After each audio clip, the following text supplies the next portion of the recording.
Okay.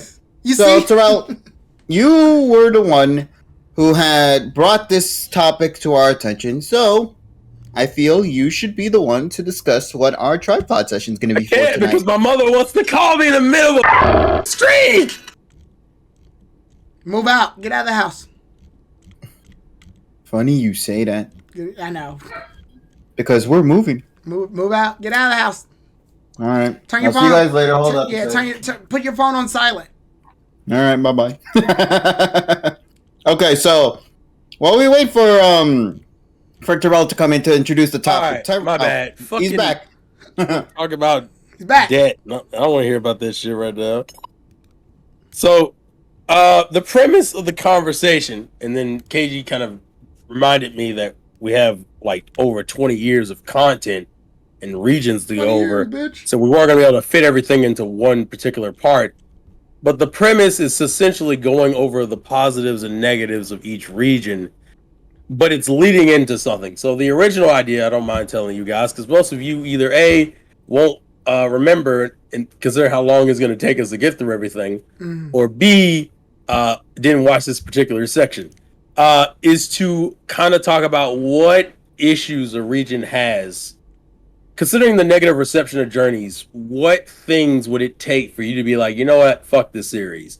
Like Tyrone used the example of Dragon Ball earlier about like how he's had very little interest in like going into the manga for Super and everything because of the events that have gone on in the anime from what he watched and in the movies. What would it take from Journeys or just any future Pokemon series to be like, fuck it? And I'm not talking about some ridiculous shit like Ash's new name is Bob and he's now a 26-year-old transsexual still playing the, like, it has to be something realistic in writing they would choose to do with his character, and like various other things like animation, fights, battles, that kind of stuff. So we're gonna start from OS and work our way back up to Journeys, analyzing the regions and kind of going over their pros and cons.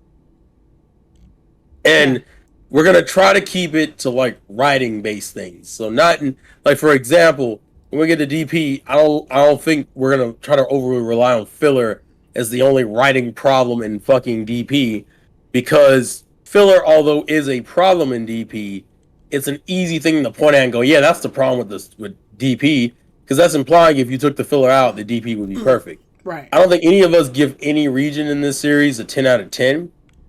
I'm trying to get to what is the thing that stops it from being 10 out of 10. And I know Tyrone's brought this up before about how, by Pokemon standards, is how we rate it. But by like normal writing standards, a lot of this would be ass. I kind of want to get to the normal writing standards and why these series have the problems they do. But we're obviously going to still talk about the good points too. So tonight's focus will be, I believe we're doing OS through Johto. Yeah. So basically the Kanto series, Orange Islands, and Johto. Alrighty then. So, what do you guys say? Shall we get into it? Let's get it. Okay, so obviously, now that we got the intro and stuff out of the way, let us begin in talking about the overall narratives of each saga. The thing is, though, with OS is that OS is a bunch of generations, including a fan-made one in a way through the Orange Islands, which is going to be something we'll have to be discussing too. So we're going to divide it up into three portions, I guess. So we're going to begin first off with the series of Kanto, which I think is like 52 episodes, if I'm correct, or something like that. I believe so. Before we then move on into the Orange Islands. So, Terrell, since you were the one who initiated this conversation, we shall pass this question on to you and ask you the following thing. What do you view as the pros of OS and what it has established? It's 57 kg, not 52. Okay, 57 episodes. But yeah, so the question still remains, though. What do you see in OS as a positive in regards to its storytelling from the anime series? I think OS is probably the most unhinged generation because it doesn't have a standard. It was, ironically enough, working on creating its standard for how it would make episodes and how they would follow. And its very chaotic nature. It's weird because I view it as a pro and a con, but for the sake of it being a pro, I'll talk about it as a pro. It kept OS from never being too boring. OS it's weird because OS is a way it's formulaic, but OS's best writing strength is the fact that it's very chaotic and kind of says, we're gonna do the weirdest shit we can possibly do. In one episode, we'll have Ash cross-dressed to get into a gym battle. Another episode, he'll just be dead. Another episode, we'll have an episode that just focuses on the Pokemon getting back. And even by today's standards, that episode is still insanely unique because it's the only episode that I believe gives subtitles for the Pokemon. Mm. And it's a blueprint that I think every other region uses at some point. Like, OS is the blueprint, so I think its chaotic nature led to it creating a standard that every region would use moving forward. I think the best thing it has going for it is its writing dynamic between Brock, Ash, and Misty. And we're not talking about specifically development, but more so their like character flow and how they bounce off of each other and respond to each other. Having characters like Ash and Misty who are around the same age, but Misty's a little bit more mature, but not mature enough to where she isn't still a petty piece of shit. And it works because it allows her to play into Ash and them going back and forth. Whereas Brock is considered to be like the respectful middleman who, although is around their age, is old enough to recognize when things are going a little bit off the hinge. And giving Brock his own little immature side and his obsession with women is very... It keeps their dynamic balanced. Nobody's ever too serious too much, and it creates for fun and interesting dialogue. It also is probably the most loose when it comes to game mechanics in terms of correlating them. That's why I think that like a lot of Ash's gym battles in region in OS is meant to be focused in terms of they're meant to be more entertaining than like stimulating, because that's why most of them are either like gags or have some sort of comedic element to them, with a few exceptions being like I think Lieutenant Surge's and maybe like even Team Rocket's, like because it still wanted to tell a story. It still wanted to tell Ash's come up and still have him rise, but it does it in a way that you're never bored, I guess is the best way to describe it. And I don't know, something about the old 90s art style just appeals to me, but that's more of an animation aesthetic. So I'll leave it at that because you guys also have your own reasons, and I don't want to do that thing where we come up with all the reasons 3 times. Yeah. Not story. Orion Sword, chill out. I already see you in the chat. You will be a fucking problem. Yeah. But go, Tyrone, you can go next. To not like repeat a lot of the points that Terrell said, the interaction is good, but I want to say, just for OG, and I know this is going to be technically not really Japan's thing. I mean, Japan did its part too, but I didn't live in Japan at the time, or I never grew up in Japan. I don't know their half. But I can say here in America, as a American watcher of the show and being introduced to it, the marketing. This was during the 90s where you could tell companies to sell a brick and they'll sell the fuck out of that brick. Like, the 90s really took Pokemon and ran with it. They freaking ran with it. I'm not even talking about the episodes at this point. I'm talking about like the marketing and how they advertise Pokemon. This wasn't just something that just had, like nowadays when a new anime shows up on like Crunchyroll or something, they do like one little trailer and that's about all you really get. Pokemon, like, goddamn, when it hit.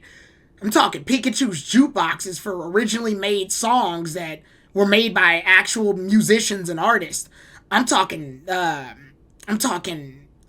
toys on top of toys. I'm talking selling Pokemon cards only for Tops to make new Pokemon cards and sell those for advertisement purposes. I'm talking about selling a Pikachu Nintendo 64 and then having like this cheesy commercial where his dog is like, I've been neglected ever since Bobby picked up a Pikachu. Shit like that. Where they were extremely corny, but at the same time, you couldn't get mad at it.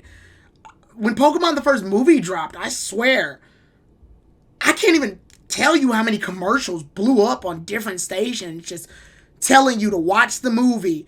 Fucking Burger King selling 4 toys. 4. They sold 4. This was one of the few times where they sold 4 toys. They sold the Pokeball, the golden card that's inside the Pokeball, the plastic Pokeball, and then the toy that's inside the goddamn plastic Pokeball. That's 4 toys. And also with the Topps cards that came with the toys. That's 5 toys in a kid's meal. Holy fucking shit. Now, the Pokeball with the golden card in it, that was a limited edition, you gotta order it thing, but still, like, God, the marketing made sure if you didn't like Pokemon, you at least fucking respected it. The cheesy commercials, like, I know the one with they're singing, like, Jingle Bells, but the characters are singing it, and, like, Lapras freezes Ash, and Gary's, like, laughing at him and shit. Or when Ash throws a Pokeball, but they edit it out so it's like a snowball instead, and it hits the screen as like Pokemon Christmas Marathon. And then it shows like all the winter-based episodes that happened. They really wanted to push this home that this is what you want to watch. And honestly, I was here for all of it. So I would chalk it up to that and just the comedy of it. And I didn't know if you guys wanted me to get too far into the comedy of Pokemon, or did you want to save that for one of you guys to talk about?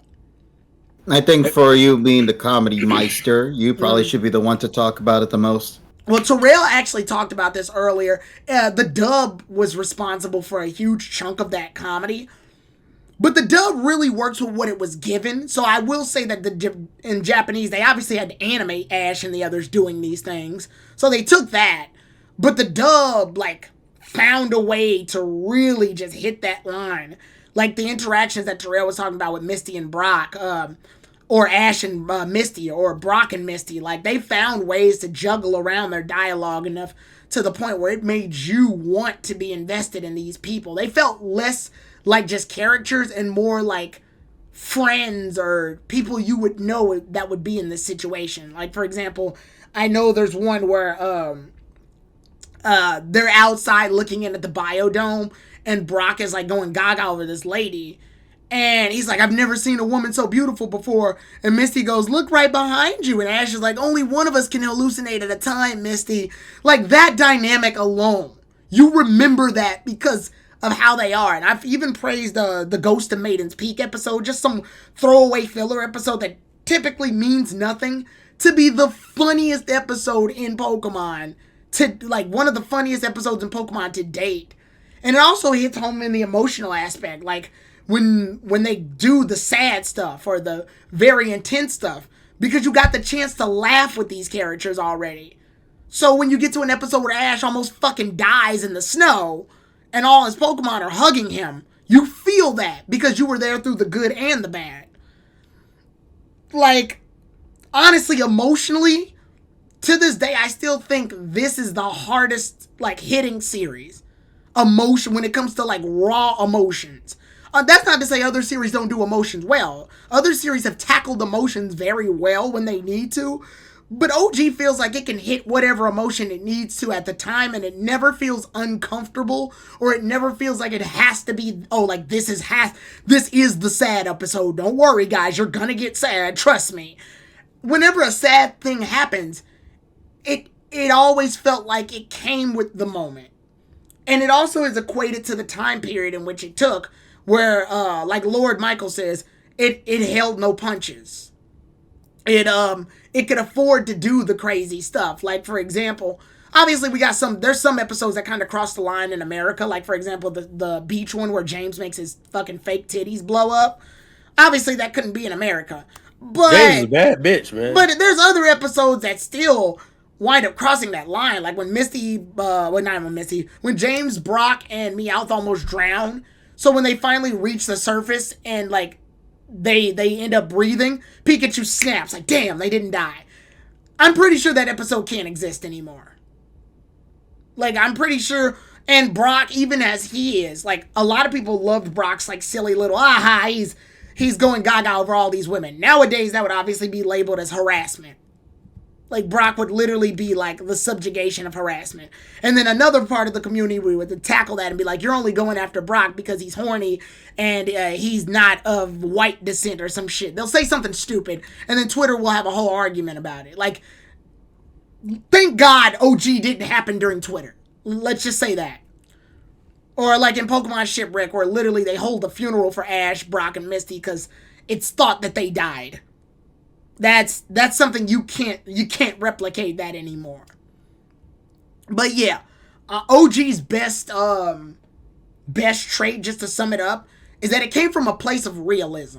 It to me, this feels like the realest Pokemon series out of all of them. It comes from the realism of the moment. That does translate to some weird shit later that we'll get into. But for now, this feels like the most real Pokemon can get. So yeah. Oh, okay. For some reason, it felt like you still had more to say in that. Yeah, No, I couldn't. Yeah, I was just saying. So yeah. So that's pretty much how I sum it up. All right, understandable. Yeah. Okay, so But, KG, go ahead. yeah. So for me personally, OS specifically with Kanto, I 100% agree with Tyrone and Terrell with their statements that they brought up earlier. You know, promotion is such a key thing for giving us the ability to go and, you know, become a part of it. You don't want to be missing out on what they're promoting to be the biggest thing of that generation, you know. And from all the merchandise to the movies to the cards, oh my god, the cards back in the day, bro. I think that was when everybody started to really start getting into the whole you know, like, I got something special for you, stranger, and then he pulls out his jacket and there's a bunch of Pokemon cards in there from like kindergarten days. Yeah, that. Those were the good days. But to me, with the anime specifically, I adore the characters in this series, bro. And it also has to correlate with the dub. I know I've seen the original series. I've seen some of the jokes that are different from what was initially made to what we got here in the West. Obviously, for example, there was like that joke about tea or something, and then they converted it to like grape juice or coffee or something like that. Yeah, a lot of the jokes don't translate well sometimes. Yeah, or they just straight up edit it to have that image, you know? But still, regardless, like, they do it because they want to make sure that these jokes hit, and they do. And I agree with Tyrone 100%. These are jokes that will not pass in this time. We are now in this era where things are a little bit more tighter than ever before. So a lot of jokes, specifically with the Pokemon anime and the franchise as a whole and how big it's gotten, the liberties that they've had before is now super restricted. Pokemon is going to make sure you follow their routine and not go out of bounds in that part. So yeah, the OS series, if I had to give it a praise, it's the characters and the writing, specifically with the dub. It is honestly my favorite when it comes to the comedy and the dub side of things, because they really took a lot of chances, a lot of risks and included with that. And that carried on from OS and even into a little bit of Orange Islands. I think it's Johto when it started to slowly go down a little bit. But it still carried on throughout the years, and I appreciate it for it. In fact, you know, I'm pretty confident, and I could say this, that there are a lot of jokes I probably missed that I didn't get at first when I was young, that I'll probably laugh out loud if I watch it now. I'm so bad I can quote them. Like, even the one where I could say this whole skit, and I know for fact this would never last. It's the one where it's School of Hard Knocks, where the boy shows the picture of the the girl who is top scorer in the school, and Misty goes, "It's a woman," and Brock goes, "She sure is," and Ash goes, "She can violate my rights." That joke has no chance in this timeline. No, not one single bit. Yeah, just sell. Or like when Misty goes, "Wait a minute, if you don't like the way she treats you, then why do you let her, why do you have a picture of her? I hate the way she treats me, but I like the way she looks. Not like other girls that treat you bad and look good, look bad too," and Misty punches them. That shit was so disrespectful. That joke has no chance. Not a chance. It's misogynistic, it's sexist, it has so many like red flags around it. It would die before it even showed up on screen. But here's the question, Tyrone. Is it funny? Oh, it's fucking hilarious. Yes. It's fucking hilarious. It's hilarious as hell. But the censor culture we've been in, and KG, I'm going to go back to you. Sorry, I'm sorry for taking your spot. Oh, no. I finished pretty much what I had to say. But it's the censorship culture that we're in that prohibits these type of things from happening. So when you look at it through that lens, you appreciate it in the moment, especially now because you know that these jokes could never happen.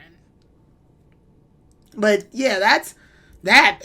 From that the whole thing, and the fact that I was able to quote it means that I valued it enough to the point where I felt like it was a good joke.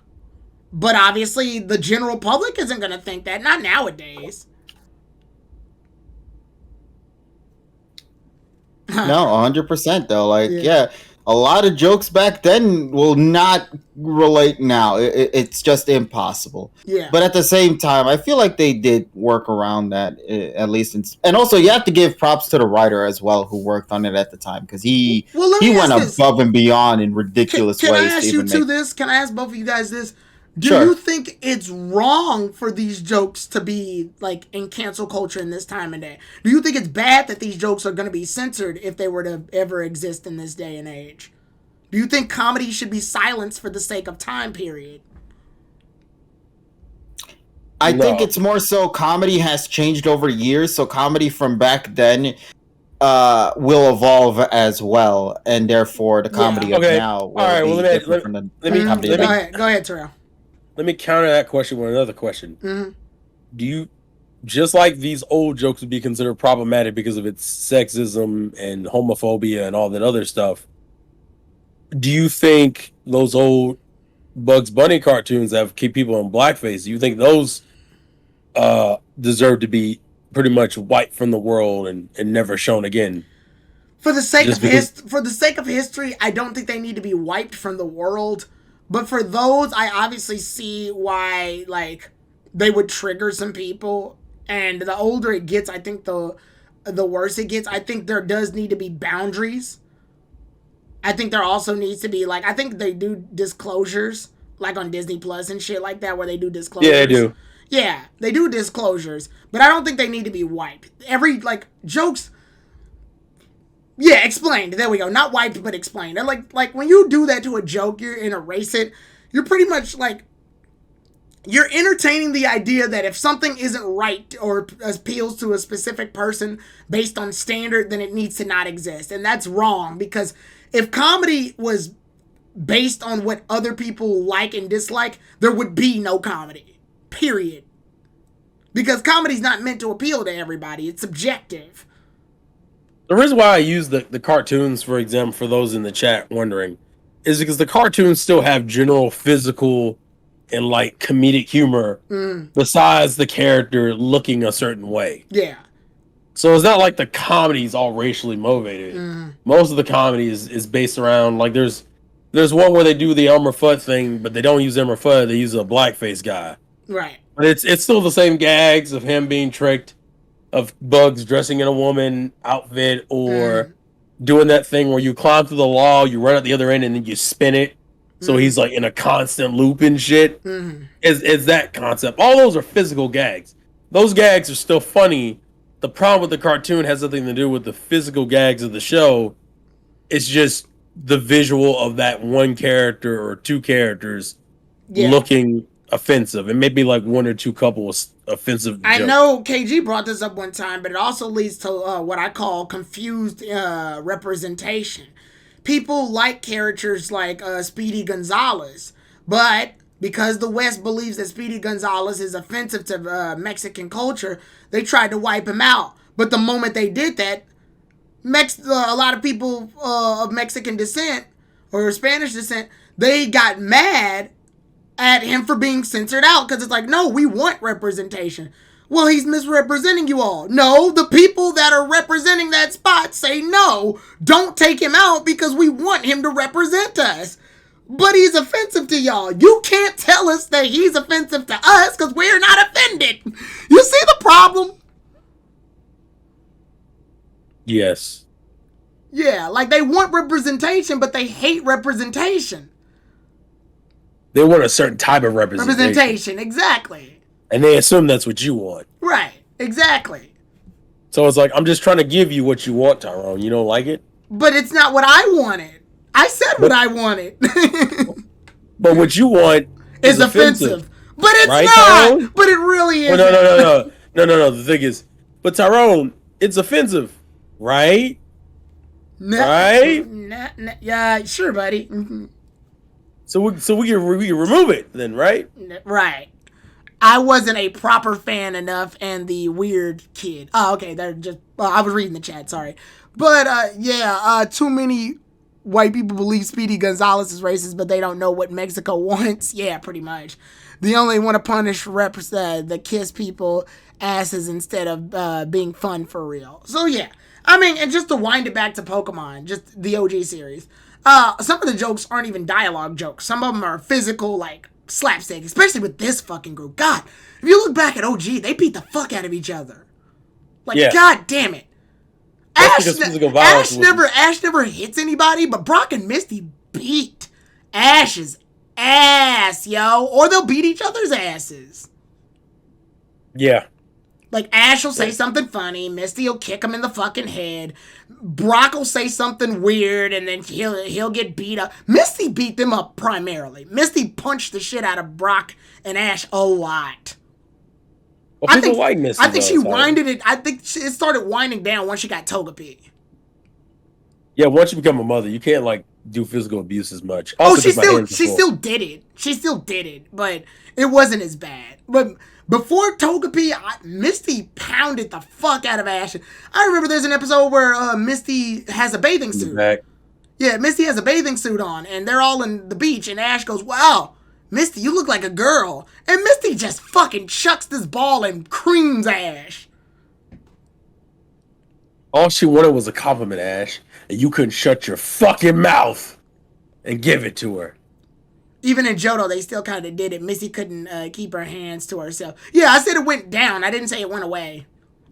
She just had to get herself a little. Brock did punch Misty once. I remember that. The reason Brock punched Misty was because Misty kept calling Brock out on liking the one girl that was in charge of the pavilion. Yeah, they wouldn't let. We still follow the rule of not hitting girls. The only girls who could hit girls are girls.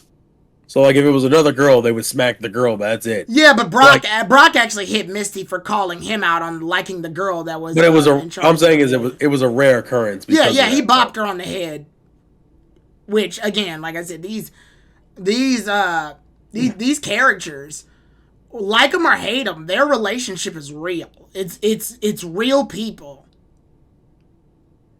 But do we need to transition into the negatives, considering we still have two other regions we need to get into before we I don't have anything else to contribute to that part of the conversation. Yeah, and just to follow up, just with plot-wise, like, Brock and Misty, even in, like, certain episodes, they would do it, where Ash would, like, talk about his progress as a trainer, and Brock and Misty would literally call him out. They'd be like, Ash is like, I'm doing great as a trainer. Actually, you fucking suck. like the episode with the lighthouse. The lighthouse is such a random fucking episode.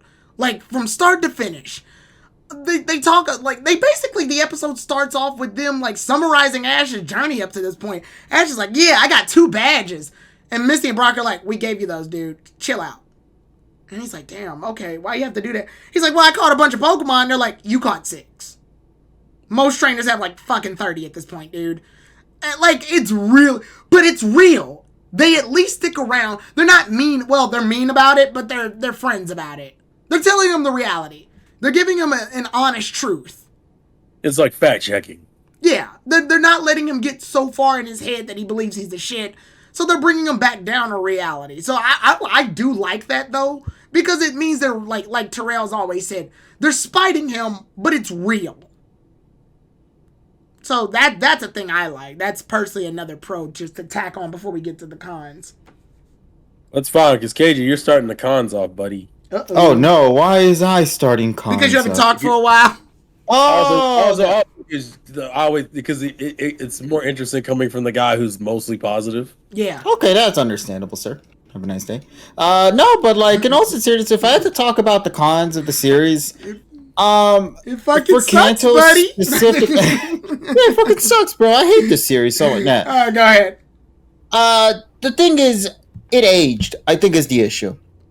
And that's because it's the first series. So the first series, and this is always going to be a criticism that any generation of storytelling is going to go through. Normally, the first series always tends to be like the setting ground, and then every other generation would like enhance and improve upon what they've made mistakes on in the previous one, to refine it and improve upon it. OS is like that for me. They took a lot of liberties, and unfortunately they went more outside of the Pokemon games style. Like, there wasn't really any Pokemon battling per se, because most of it was like, oh, rescue this Pokemon, or oh, ignite the water and then electrocute the rock, or oh, you saved us, okay, here, have a badge. You know what I mean? Like, in terms of that, when it comes to like a Pokemon trainer experience, Ash never really did much of it, aside from maybe one or two occasions. And I think that's the weakest point about it. While sure, the comedy and the writing in the dub, does a good job, it doesn't help when it comes to a Pokemon trainer's perspective of like storytelling. You don't get the Pokemon experience from a battler's point of view. You only get a slice of life comedy style series, and because of that, I feel we were robbed of what could have been a interesting storytelling. Like, we didn't get a chance to see Giovanni get introduced, or Team Rocket subplots or stuff like that we experienced in the games, and they never really touch upon this until the next generation with Johto, a little bit anyway.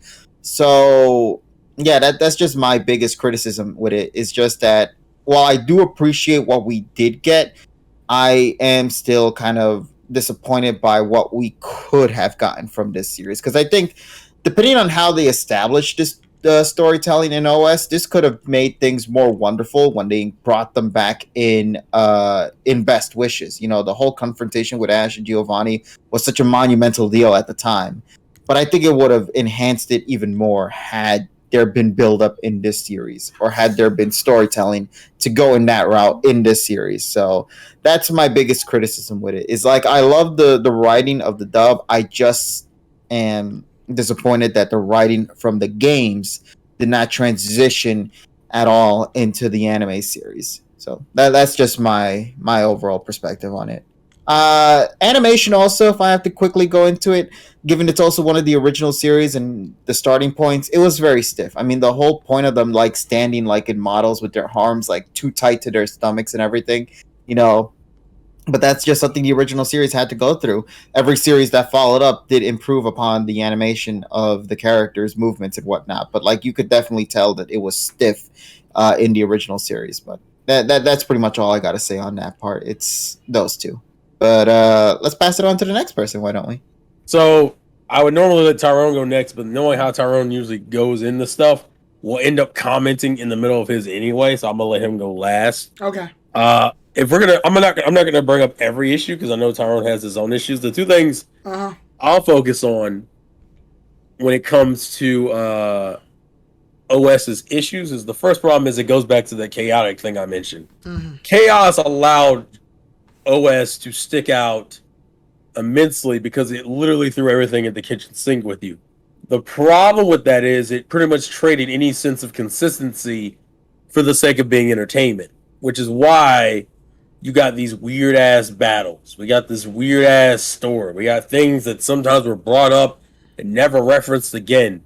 Why Gary drives a car at the age of 10. Why, for some reason, he has 10 fucking badges or whatever the fuck. Why, in some episodes, characters will look insanely off model and no one brings it up, and in other episodes, it'd be brought up like it's a fourth wall break. Journey's literally, OS literally has a little bit of everything in it. And it makes it a funny show. Like, literally, you can watch any episode of OS and be entertained by it, but it doesn't work for a cohesive show. And that's why they would make jokes about how Ash didn't get any gym battles, but like, that doesn't make, just because you reference the problem doesn't make the problem any less existent. So literally, Ash would just have a bunch of his gym matches given to him, his badges, through really no real effort. Like, I think only Surge might be the only one he genuinely wins. Lieutenant Surge and Koga are the only two gym battles I think Ash actually beats the gym leaders. Yeah, and it's like I'm not counting Team Rocket and fucking the 8th gym. That's... And I'm not counting beating Blaine. Team Rocket is a Saturday morning thing. That's yeah. And I think the show wanted, and I'm glad the show kind of punished them in the way it did. Orion Sword, I'm not counting Blaine. Wanna know why? Ash didn't beat Magmar. Charizard beat Charizard Magmar. beat Magmar. Yeah. Yeah, agreed. So my first issue was that its chaotic nature led to very inconsistent storytelling and actually storytelling and even beats in the story. It doesn't work because it's trying everything. The second problem it has, and I think Aronzo even brings up in the chat, Ash's OG team is iconic, but they're not developed like at all. Actually, Not really. I think his team is more iconic because they were they're first. charming, but they're not in depth. Exactly. And it's mainly they mainly get a lot of praise and passes because they're first, not because like when you go back and look at it, none of those mods really get a lot of extra episodes outside of their like introduction and then being used in fights or Team Rocket situations. Even Charmander, who gets the most development, is very inconsistent. I think his evolution to a Charmeleon was fine. And then the writers were like, well, it'd be more interesting to have him be a disobedient Charmeleon and Charizard than to have him pay it. Like, it's almost like because they know Ash sucks, they would play around with things to make sure Ash would never get too far ahead in his own show for some weird ass reason. So I felt like Charizard was almost a way of undercutting him, especially since Pikachu was always on his side. But Pikachu was already cute and marketable and weak enough that you could still have Pikachu lose and it makes sense. You can't have Charizard be in that same boat, which I think is what started the whole not evolving all the starters thing. So I'll leave it at that because I know Tyron's probably going to get into other things and I don't want to take every single thing, but I'll leave it at that. The inconsistency with his team and the inconsistency with the writing. I will say what you said actually weaves perfectly into what I was going to say is the characters. While I love the way they interact, development-wise, they are stale. They are stale. When they're in the area talking to each other, perfect. When they're in the scene, it's great. The problem is that Brock, Misty specifically, and even by extension Ash's Pokemon, they all serve a role, but that's it. We never really get anything wiggling that until like far after the fact, when Misty and Brock basically leave, or almost are about to leave. Brock and Misty sadly are, I'm the adult figurine that watches over Ash and Misty, because this show would be kind of weird if it was just them two. And Misty is, I'm the girl. That is their entire role in this series. If it's not, Ash sadly is the only real character in this series that gets any real development, and that's only chalked up to the fact that this is his first region. So everything he's experiencing, we're experiencing for the first time. If this was a series about some other trainer that we saw first, and then Ash's Pokemon journey came after, Ash would be the blandest character because we've been here, we've done that, we sung this dance already. It's just, but unfortunately, a lot of these characters mostly just serve one purpose, and that's about it. Even looking back at like the first Pokemon movie, what did they do in it? Brock and Misty are in the movie. That's it. They don't do shit. They're just in the movie. Hell, Ash barely qualifies. The only reason he's important is because he did the one thing the other trainers didn't do. Fucking run into a suicide fight between Mewtwo and Mew. Stop it! Yeah. He basically becomes the referee that gets turned into stone. Like that. Like, and all important is these characters, while they're great when it comes to them like talking to each other, they are not good when it comes to the in-depthness of them. And you can chalk that up to this is the first series and, you know, we don't know what to do with them yet. But later series find ways to work with these characters a lot better. This series, unfortunately, mostly serves as Brock and Misty being expositional pieces for Ash. What's happening? This is happening, Ash. This happens every time because it needs to. I didn't know that. Yeah, well, now you do, Ash. You should do a thing that relates to it. Ash, why don't you use your this? Oh, why should I use this? Because that does this. That's every episode of Pokemon. I'm sorry. Like, that is the formula. Like, that is, back then, that was the formula. it was kind of interesting because they'd be like, oh, Brock and Misty are Ash's coaches when Pokemon League, which I find it weird that a trainer needs a coach. That's like saying you have a trainer for a trainer. What? That's weird. Yeah, that's fucking weird. And no other trainers had this. There was never like a trainer traveling that had like a background person telling them what to do. It's just this. It's weird. It's fun that the announcer points it out, but it still doesn't make it any less weird.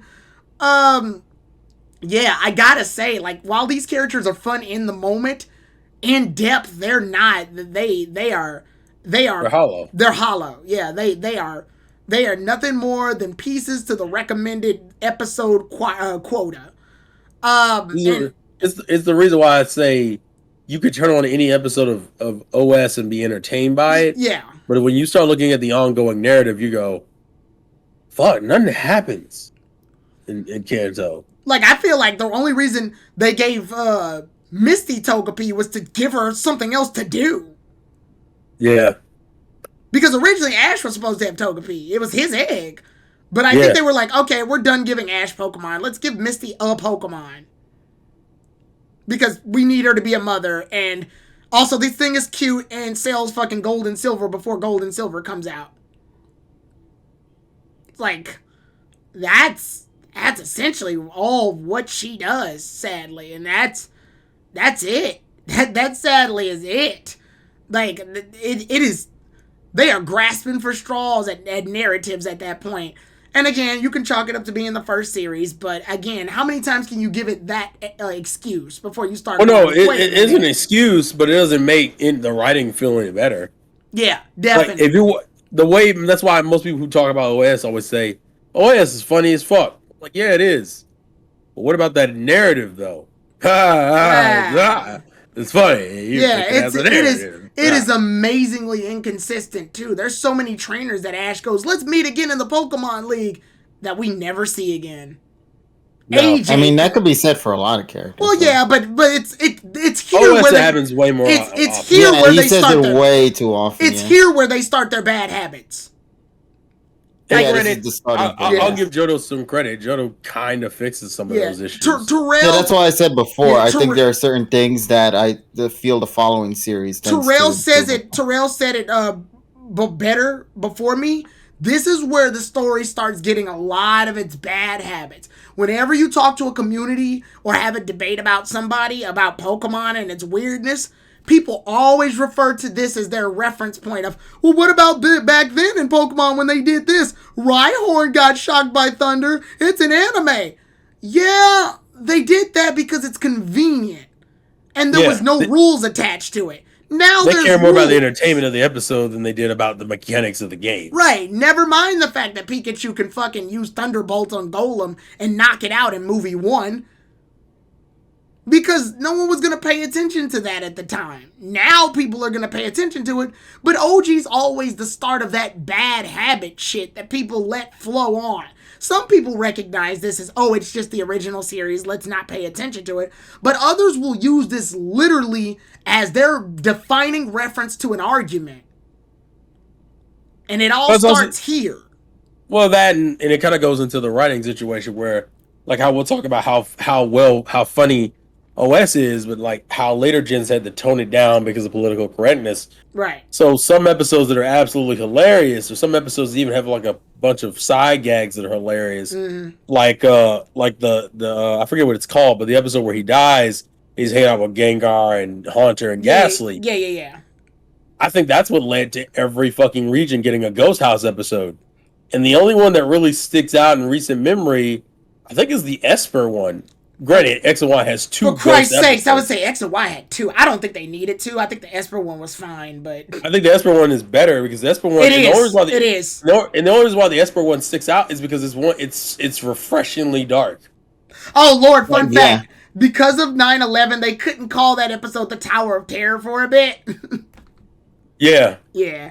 Oh no, so the episode got delayed because of that. That's why. Gotcha. So that's really? That's oh no! Sorry. Let me get this right again. It wasn't delayed. It came out before 9/11, but because of that, they couldn't re-air. They couldn't re-air that episode for a while. Isn't that the Tentacruel episode one? Yes, because Tentacruel knocks over one of the buildings. Yeah, he's all giant and shit. Yeah, Because yeah, I think I've only seen that episode once because of it. yeah, So like that, but yeah, that fucking yeah, the Esper one only sticks out because of how yeah, refreshingly dark it is, whereas the rest of them are like really casually, like they're spooky, but that's about it. Or it's yeah. like, well, this ghost is misunderstood and shit. It was like, well, I'm misunderstood, but the lady's dead, and you're like, oh, Oh, oh, and they uh, do it in a. I'll get back to what credit. It does it in a subtle way that makes it stick out yeah, because of its darkness. That kind of goes into Tyrone's whole bad habits thing. There are a lot of episode tropes that you get from OS, but the problem is the direction they go with them in like later series is like lighter and lighter as it goes on. yeah. I'd So, say so even another. Oh, go ahead. well, I'll use well, I was going to use the other example of the Pokemon getting separated from their trainers. That's used in every region. I think every region does that. But I think OS is the only region that give them like subtitles that you understand what they're saying. Yeah, and like they have the Ekings and Coffin. I say this stands out only because Ekings and Coffins go into the philosophy of how Pokemon do things based on their trainers. Ekings and Coffin say this phrase: "We're not bad. Jesse and James are bad. We just follow whatever they say." I mean, obviously, they get a little bit more in depth. I'm saying an abridged version, but But they essentially say the only reason we do shit is because our trainers are bad. well, that and to me that's interesting versus like later regions that would do shit like, well, I'm just lost. Oh, but we'll have one Pokemon be the one that doesn't give a fuck about getting back reunited and intentionally fucks up a situation. For Gen 5 be Oshawott, Chespin, fucking Baneri is kind of like that in Gen 4 because it's only concerned about Pikachu. Yeah. And the episodes usually just revolve around them getting separated. Even the episodes where the crew themselves get separated in the groups. The episodes where like Ash ends up with James and Brock ends up with Jesse and May. Well, actually, no. Jesse usually ends up with the girl of that region. They always do that part. And Brock gets stuck with like Meowth or some shit. Or they'll flip it where Brock is with James and Ash is with Meowth. That's a running thing from Gen 1. Gen 1 starts that trope.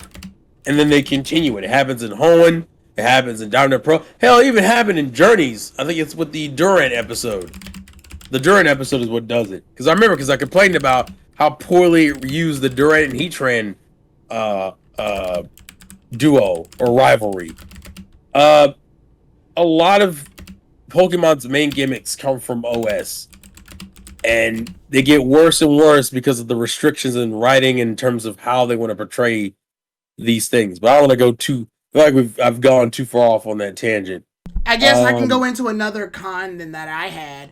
And this Go ahead. obviously, you know that I'm going to have this con just based on what my favorite series is in Pokemon. The battles. OG's battles. This ain't the place. This ain't it. This ain't it. If you're looking for Pokemon battles, this is not it. A Pokemon battle in OG can pretty much consist of whatever's the funniest thing that happened to a Pokemon or the most nonsensical thing that can happen just so long as it happened. I remember Ash lost a fight technically. He didn't lose the fight because it never got to finish, but he's losing the fight to Erica.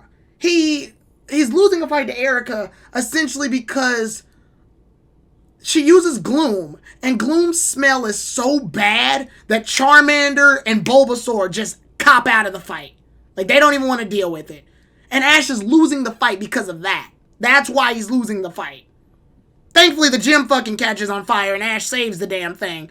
But that's how he wins the badge. But that's the reason the whole fight is that. They lose the fight. It counts as a KO because they can't stand the smell. Or like in the Pokemon League, when Squirtle falls asleep because of sleep powder, or Charizard just doesn't want to deal with it anymore, so he just falls asleep and stops the fight. And that's an official loss for Ash. And Team Rocket, I don't even want to get into them because they're so repetitive, almost to the point where it starts to even hurt the league. Ash almost gets disqualified because Team Rocket holds him up twice in one episode. Yeah. They hold him up twice, which, ooh, like KG said earlier, does not age well. It ages horribly. If you go back to watch that episode with Richie and Ash, I mean, not with Richie and Ash, with Ash getting to Richie's fight, It is painful to watch. Because this man gets held up by Team Rocket on 2 occasions. I think 3, actually. He gets held up because Jesse fakes Richie's voice. He gets kidnapped. Then he leaves. And then when he's headed off to the street, they chase him again. Like, god damn it. It's a... Ooh. It is... So the fight only lasts, 5 minutes? And it's not a good fight at all. It's a terrible looking fight. It's a bad fight. And most of the fights are like this. A fight can pretty much range from, if Pikachu's able to get a good Thunderbolt off on the opponent, it won. If Charizard can blast fire flamethrower at a Pokemon and somehow hit the trainer to the point where the trainer has the singe on their face, the black singe on their face, and they cough up some smoke and fall. Yeah, and they cough up some smoke and fall. Ash officially won that fight. That whole damn fight. All of it. Yeah, that shit. Ash won the fight. Doesn't matter if they still had Pokemon left or whatever. He won the fight. One of the fights that winds up looking like it's about to be a good fight is Butterfree versus Raticate, where Butterfree hits Raticate with paralyzation. The guy just sort of picks Raticate up and goes, "Let's call it a draw." I'm like, no, motherfucker, you're getting your ass whooped. What? Bellsprout wasn't playing. Oh, that too. Gag fights. I was going to say, the Pokemon League is full of these. Gag fights where... in Ash's first fight, he uses Krabby because his other 2 Pokemon got knocked out. And the joke behind this is supposed to be the weak Pokemon that Ash has neglected all this point is going to be the thing that flips the fight around. It's basically a big things come in small packages joke. I disagree, though. I never viewed the Krabby fight as a gag fight, personally, though. Well, yeah, but they do the joke technically twice, because the next episode after, Ash fights the Grass Lady, but this time they do it on her favor, which is Bellsprout. Where, she got a Scyther and a Beedrill that wind up losing fights. Big, strong Pokemon. Who's her strongest mon? Fucking Bellsprout. And yeah, that one was 100%. That was entirely intentional. Well, because it's weird. Because the idea is supposed to be that it's weird. It's supposed to be like, you can use any Pokemon for any situation just so long as you know how it works. Which is fine. It's creative as fuck and it's funny. But it doesn't make for a serious fight, because now you've got Bulbasaur beating the shit out of Pikachu and, now you got Bellsprout beating the shit out of Bulbasaur and Pikachu.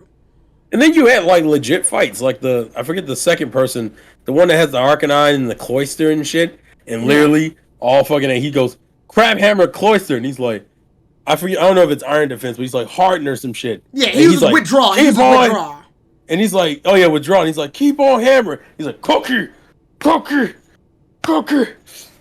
and all of a sudden you hear the crack, and his motherfucker goes, he fucking lost. And once the crack happens, what was the strategy going to be outside of that? Nothing. It was, I'm beat it till I meet it. No, I'm talking about the other trainer. Was your plan just to stay in the shell the whole time? What's going on here? That's episode 2 or 3, Ash. That's what that is. That was the great Harden battle without the other agreement. Yeah, that too. But obviously that's the joke. It's a gag fight. Most of these are just gag fights, which is funny. It's definitely something you have to erase your brain about. But if you want battles, which this series is weirdly hyping up, this ain't it. Ash's goal is to be a Pokemon master, so he always wants to battle all these trainers. So you're thinking, ooh, how's the battle gonna be? Oh, okay. Hell, he doesn't even... Most of the mons he catches, he doesn't even catch in the traditional way. Yeah. They're all in this weird, let's be friends way, with a few exceptions, and then a few in a couple of weird ways, like him catching Krabby, where he just... Krabby chops up a stick. Ha! You're mine now, bitch. Or fucking Primate, where it's like, I'm going to chase you for a while, and then I'm going to let you piss off Charmander so he can learn Rage. And then it's like, yeah, okay. Throw the ball! Hurry! He's mine now. There's no to boil down OS's main problem in its entirety.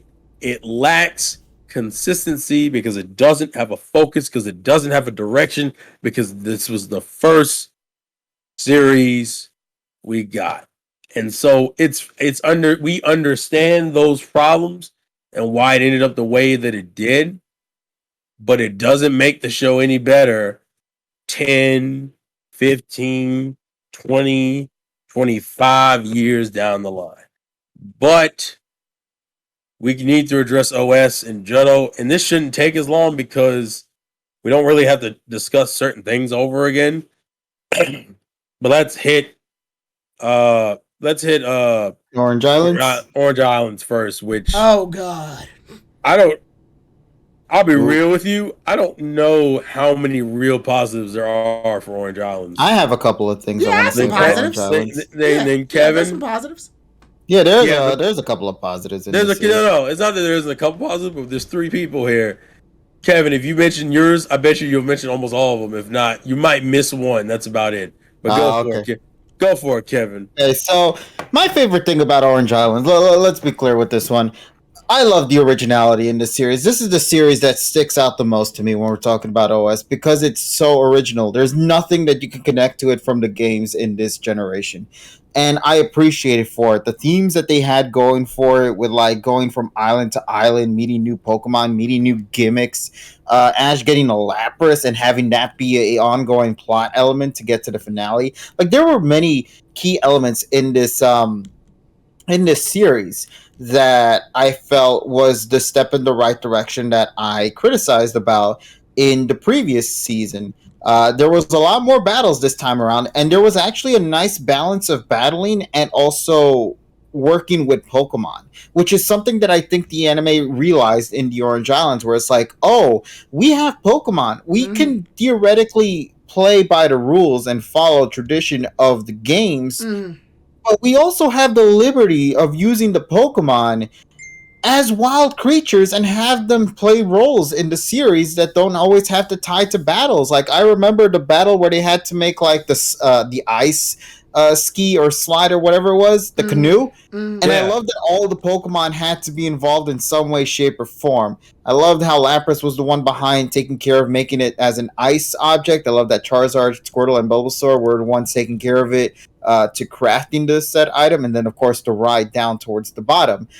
There were so many wonderful ideas and gimmicks behind it that I think brought a likeness to it overall compared to Kanto, for me anyway, because I mean this series also introduced a lot of wonderful elements that carries over into future generations. Let's talk about Charizard was critically disliked for the original series. While yes, he was very disobedient and had some funny moments, it did get stale after a certain time point. But OS fixes that issue by giving him one of the most influential episodes of that generation with the fight against Poliwrath. Or say, what about the other episode in particular when like Lapras had to go now, the farewell episode. Snorlax, another iconic Pokemon. He came from this generation and ended up being one of Ash's powerhouses throughout the series moving forward as well. There were so many wonderful key elements from Orange Islands that I attach myself to because it perfectly balances both the Pokemon battling aspects that I criticized about in the last series, but also manages to kind of squeeze in just enough of the elements of slice of life as well as things that you can't do in the Pokemon games by bringing it into the television series in Orange Islands. I love the whole pink gimmick. Remember when they went to that pink island and all the Pokemon were suddenly pink out of nowhere? Crystal Onyx. It was only something they could do there, Yeah, the Crystal Onyx came to mind with that one. Oh, was Crystal Onyx in that, or was it a Johto? I thought that was Orange Islands. That sounds like I thought that was Johto. Wasn't that when they were in the Whirl Islands or whatever it is? Yeah, it might have been. Yeah, okay. I thought that was Orange Island. I always associate. It feels like it. I always associate weird Pokemon colors or weirdness on a Pokemon with the Orange Islands. Like for example, Nurse Joy herself, fucking tan for some reason in the Orange Islands. I guess because islands, but yeah. Crystal Onyx was in season 2, so he was Orange Island. Oh, was he? Yeah, he's Orange Island. So you were right. Yeah. No, but like to get back. Yeah. Again, like I said, I always associate weirdness with Pokemon with the Orange Islands. Yeah, there are gimmicks behind it. And I think that weirdness is what carries this season Yeah. for me personally. It ends up actually being my favorite out of the OS series, honestly. Yeah. To me, Orange Islands is my favorite of the original series because of its creativeness that it carries on and for what it established that ends up being the forefront for future generations moving forward, like with Charizard's development or the Lapras story, even Snorlax to an extent. There were a lot of Shit, key we get things some that I fucking think just Tauros development for Christ's sakes. hell yeah, bro. And then of course Which the fight. I gotta comment. Tauros is the most. If you obviously because we didn't watch the episode because it never came to America. Tauros is the most random shit. But you know what? Yeah. I like it because of what they do with him in the Orange Islands, though. Well, yeah, he participates in the fight that helps win him the champion. Well, it's Tauros, and then it's Snorlax, and then it's also this is where Charizard starts listening to Ash. Yeah. So if you skip Orange Islands and go right to Johto, you'll be kind of confused if for some reason I'm honestly Charizard amazed. listen to Ash. I'm honestly amazed to this day. Whenever people bring up Ash's Orange Island adventures, people say that it's filler. I'm like, it's not though. It's video game filler. It's not anime filler though. Like no, it is one of the most important seasons. To me, the Orange Islands is when Pokemon, like the OG series, starts to actually develop a structure. Yeah. 100% agree on that. Yeah, I would say Orange Islands is a lot more focused. Yeah. And knows exactly what it wants to do, mainly because they didn't have to adhere to anything. They just kind of did what they wanted to do. Most of the characters in Orange Islands is original. Minus, I guess, Lorelei, technically, kind of. Prima! Yeah, because she's Lorelei, but she's not Lorelei, but she's Lorelei. But yeah, yeah. Orange Islands was allowed the writers to do what they wanted to do. Yeah. So they handled Orange Islands the way they wanted to handle it, and I think it worked out for even the premise of Ash losing on some BS technicality because Charizard wanted to be a lazy piece of shit and do whatever the hell it wanted. I think ended up working out better for Orange Islands because he was already depressed about the laws, but he recognized, man, I need to get my shit together. And it felt like that's what Orange Islands was, is his ability to get his shit together. And he ended up getting some of his best bonds out of that region or area. And it also feels like this is the series where battle wise, just so I can talk back on the battle one, it also feels like Ash's Pokemon actually have a move set now. OG, they could do whatever the fuck Ash just tells them to do at the time, and they would throw out attacks. Pikachu would use fucking Thunder Shock, Thunderbolt, Electric Shock. That's not even a real fucking move. Whatever Ash fucking thinks of, Pikachu, and he tells it to do, Pikachu would just do it. I think the only time a Pokemon legitimately learns a move that we see is fucking Solar Beam for Bulbasaur. Every other Pokemon, they just sort of have a set, and they just do it. Like Pidgeotto's known for using Whirlwind or Gust, and that's about all it can do. But here we finally see Pokemon actually have a moveset. Squirtle learns Hydro Pump here. This is it. That's what I was about to say. Yeah, Squirtle learns Hydro Pump in this one. Fucking Pikachu has a base move now. He has Thunderbolt, Thunder, Quick Attack, and Thunder Shock. Yes, Pikachu has 3 fucking electric moves for some reason here. No, he has Agility. Sorry, I lied. He has Thunderbolt, Thunder, Agility, and Quick Wait, does he get Thunder in Orange Islands or does he get it in Johto? He gets it here. He uses it in Orange Islands. He uses it on Dragonite. Oh, at the end of the very end, the butt end. Okay, that's why. Because Yeah. I always associate Thunder with Johto. No, yeah, he gets Thunder at the butt end, like at that Dragonite fight. Because what he does is that Pikachu grabs onto the antennas, uses Thunder, then they just sort of lock eyes, and then Dragonite falls. Yeah. Yeah. Yeah, Pikachu learned his speed moves at Lieutenant Surge, which was Quick Attack and Agility. But Pikachu could use whatever fucking move Ash needed him to use at the time. But yeah, in Orange Islands, say what you guys want about, Ash's fight against, what's his name, Drake isn't canon. To me, it's the best fight OG's got. That fight. Yeah. That fight. It's a solid 6v6 fight. I would say pre-Johto. Yeah. Oh yeah, pre-Johto. Well, yeah. Sorry, I'm talking still in this era. But yeah, in the era of Kanto, yeah. It's a 6v6 fight. Every Pokemon does something. It never feels like anything's wasted. There are some Pokemon on Drake's End that wind up getting one-shotted, but I think they did that because Dragonite's supposed to be the one that's knocking out the major Mon. Dragonite knocks out 4 fucking Mons of Ash's team, and then Pikachu and Charizard have to sort of clean up most of the work. But I love that, though. It felt like a team effort at that point, you know? Yeah. It was. Yeah, that was. I think that's the key thing about this series. I love so much. It finally taught Ash to unite his team up and have them work together. It taught Ash that he needs to know how to fucking fight. By the way, because he became a battler. Yeah, that's what I'm saying. This is where he gets his shit together. That's the whole premise of Orange Islands. Yeah, because in all accounts, in most Pokemon battles, if you especially watch the beginning, Ash fucking sucks. Like, he is bad. He is holy shit. Like, his fight with AJ is embarrassing. But you see that progression. That's my favorite thing. Orange Islands was Ash's moment to realize what it really means to be a trainer, and he got it. Yeah. He got it all the way till the very end. And Pokemon themselves actually get episodes. Like, Pidgeotto leaves around Orange Islands at the start, but he gets a development episode, turning into Pidgeot. Yeah. Yeah. But that was in Kansas. No, that was in Kansas. Yeah, but it transitioned. They even changed the opening around that time, too. So. Yeah, I'm just saying he's not in the Orange Islands, I think was the point. Yeah. He's just like that. That's the step in the direction he's going to take at that point. Yeah. So as he's going to grow, so is his Pokemon, and if they need to go do what they need to do, let them go do what they need to do. Yeah. Although we would never see Pidgeotto again, so, you know. Yeah. He really took that to heart. Like, Jesus Christ. I'm like, damn, man, bro, you just came back and said hi. No! Now, this also leads to a bunch of people getting mad because I would say this is more the community's fault, not the series. Ash released a sizable amount of Pokemon in both these series. But he did that because he was trying to basically make the Pokemon happy.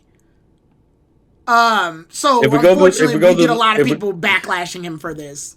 Yeah, if we go through the list, it's Pidgeotto, Pidgeot, Primate, Butterfree.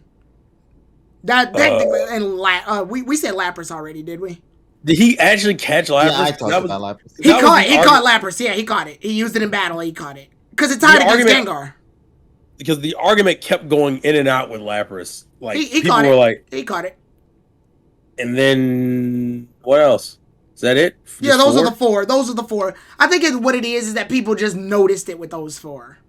Haunter doesn't count. Haunter, he borrowed Haunter. He didn't catch it. Also, to be fair, it gets worse in Johto, unfortunately. As far as him releasing Mons. And yeah, but at least with those releases, they come back. We didn't know that Charizard and Squirtle come back, yeah, but at the time, it looks like he just sort of released them. Yeah, like it's kind of offensive when you realize his OG squad, who are fucking like he got them to the point where they're worth a damn, and then he was like, and now they're gone. Bye. Yeah, bye. But we got to talk about the negatives, and I don't know about you. And I hate to put him. Can we just say Tracy and move on? I'm just kidding. I hate to do that because that's exactly what I'm about to do. I feel like Tracy gets way too much hate, honestly. But Tracy's not bad, but he's not incredibly good. Tracy's not bad. I think he's just in a bad position. He's in a bad, and the plot line revolving around Brock leaving is one of the worst things in the fucking series. I hate. What do you mean, Terrell? The girls weren't competent enough to clean the house, so Brock's got to do it. I hate. The show did not know. They knew they needed someone. We lost Brock because they can't clean their house. I see now. Listen, I understand what the writers are doing. Brock is too fucking capable, and in some ways, baby's Ash and Misty. And I think the writers were like, we need a character who's like him, but not too much like him. And we were like, well, just develop Brock. And they were like, new fucking character. And we were like, where's Brock gonna go? And they were like, I don't fucking know. So, whamming. And you were just like, oh, hi, I'm Tracy. No, you're not Brock. No. So, Tracy's biggest issue off the gate was, no, you're not Brock. Then it's like, well, if you get to know him, he's all right. And when you got to know him, all right, yeah, I guess he's all right. But here's the problem. Well, there's two problems. One, he's not Brock. The second problem is he's kind of boring. He doesn't really stick out in his own right a lot, which is crazy because they give him one of the more interesting mons in this region, which is his fucking Scyther. His Scyther is cool as fuck. And it's like this battle-torn warrior and shit. We're just like, God, I fuck with your Cypher. Right. I just wish he did something. Yeah, could you give that to Ash? Also, the fact that he's like a sketch artist is like one of the most boring pretenses of a job you've ever heard in your life. The other problem with the series is that if you were a person who cared about like the character dynamics, Ash and Misty were still on point, but as Tyrone mentioned before, as time went on, they were slowly getting toned down. And then on top of that, you didn't have the Brock dynamic there anymore because Tracy doesn't really flow as well as Brock does. That's just the reality of the situation. Tracy doesn't flow as well in conversations as Brock does. And so if you compound those two things, the development for the Pokemon's cool, but like in Ash, but Misty really ain't getting any extra development. Right. Tracy's not getting any extra development. So unless you care specifically about Ash and Ash alone, Orange Islands is just kind of there. It's not bad, but it's just kind of fucking there, dog. Like it's not like when you go back. I will say it's aged better than the original series. I think KG was saying something along those lines about how it was better than the original series. But like the original series is still funnier if you watch individual episodes. But I think Orange Island flows better as a story, other than the Brock nonsense that we don't talk about. Tracy, sadly, too, is like, I mean, somebody said he's a third wheel. I think the problem with Tracy is you're already in a trio. He's a third wheel in a trio. Like right. What the fuck? You're already going into a tightly knitted group of friends that all are in on each other's bad habits and jokes. How do you introduce a new person to that without it feeling awkward? Tracy never even gets moments like that. Like, I think the closest we get to Tracy being like Brock is when he draws Nurse Joey on a piece of paper, and Misty's like, "Who are you drawing, Tracy?" And he's like, "It's no one." Like, I'm sorry, that's never gonna be as funny as Brock like pawning over Officer Jenny, only for Misty to pull his ear and just be like, "Stop, just stop it." And Ash just going, like just doing that. And when Ash and Misty get into fights, Tracy does not know how to really handle it as well as Brock. Not really. He just sort of lets it go until they stop or the plot comes in. Because he's not Brock. He can't Brock. This requires a Brock situation. You can't Brock. Yeah, you can't Brock. Unfortunately. So unfortunately we wind up in situations where like even when Tracy tries to tell them not to fight, the fight's still gonna fucking happen. You have no authority here, Tracy. Like a common Ash and Misty situation would be like, so this is the way to Viridian City, huh, Misty? You got us lost again. And Misty would be like, well, we wouldn't be lost if you actually listen to my directions. And Brock would be like, calm down. If we look at the map, we can see that if we go here, then we can get back on the road to Viridian City. Whereas in Tracy, he'll just go, stop fighting, guys. Come on, please. And then suddenly a Pokemon will show up, and that diverts the fucking attention from the whole group. Yeah, Tracy doesn't have any presence. He has no authority behind this. No, and it's weird because he's still in the same kind of position. He's older. I think he's even the tallest of the three. And he's like, he doesn't command anything. Oh, hell no. And if anything, like, Ash has to be the one to, like, take charge at that point. Yeah, he just doesn't fit, and it really hurts him. It's not even that he's a bad character. He's just a bad character for that dynamic. I think ironically enough, Tracy probably works better now than he would have back then. Yeah. And that's only because he admires Professor Oak, but that chops it up to him finally getting to work with him. I think there's only one fucking moment about Ash and Tracy I really remember, and it's the one where he catches Scyther and like he is like, I caught Scyther, And Ash is like, you caught a new Pokemon, but you're supposed to show it off like this. And he like shows Tracy how to gloat in front of the camera when he catches a new Pokemon. That's like the only charming moment I can think of between those two. But also, I think Tracy also does that whole exposition thing about explaining what Pokemon do in fights. But he does it with Misty, which is especially weird because Misty's been watching Ash's fights longer. You would think it'd be the other way around, but whatever. Misty's the girl, so... Kevin, you give your opinions. I gotta go refill my water. Also, I think this is also the series where Misty gets a little bit more episodes to work with. Even those, though, are kind of jokes. Yeah, but they do that thing where like they had to incapacitate the boys in order for her to get an episode. Yeah, the episode she catches Poliwag, actually. They're sick, so she has to be the one. Yeah. Or the dumb episode where she thinks Psyduck evolved into Golduck, only to realize that Psyduck was knocked out unconscious in the water, and the Golduck she got is just one that likes to flirt with women. I hate that episode. I hate it so fucking much. Honestly, though, I don't know what to add into the conversation, only because of the fact that I feel you guys absolutely nailed almost all the criticisms I had when it comes to the Well, you gotta come up with something. I need to get this about. water. Yeah, don't worry. Right. I'll figure something out. Yeah, you got this. But I do wholeheartedly agree with you guys. Like this episode, or not this episode, but this series. The biggest criticism is Tracy, and that's just rude to say, I know, but it's like it's true, sticks out like a sore thumb, and it's the storytelling. It's like they made a character in the last minute and just didn't know how to incorporate him into the bunch, and it didn't help that you already had two established characters now tied to this one character, and normally that never tends to go well. So unfortunately for Tracy, I think he took the most of this series. Whenever anybody criticizes this plot, it's always going to head to Tracy's character in the series. I like his drawings.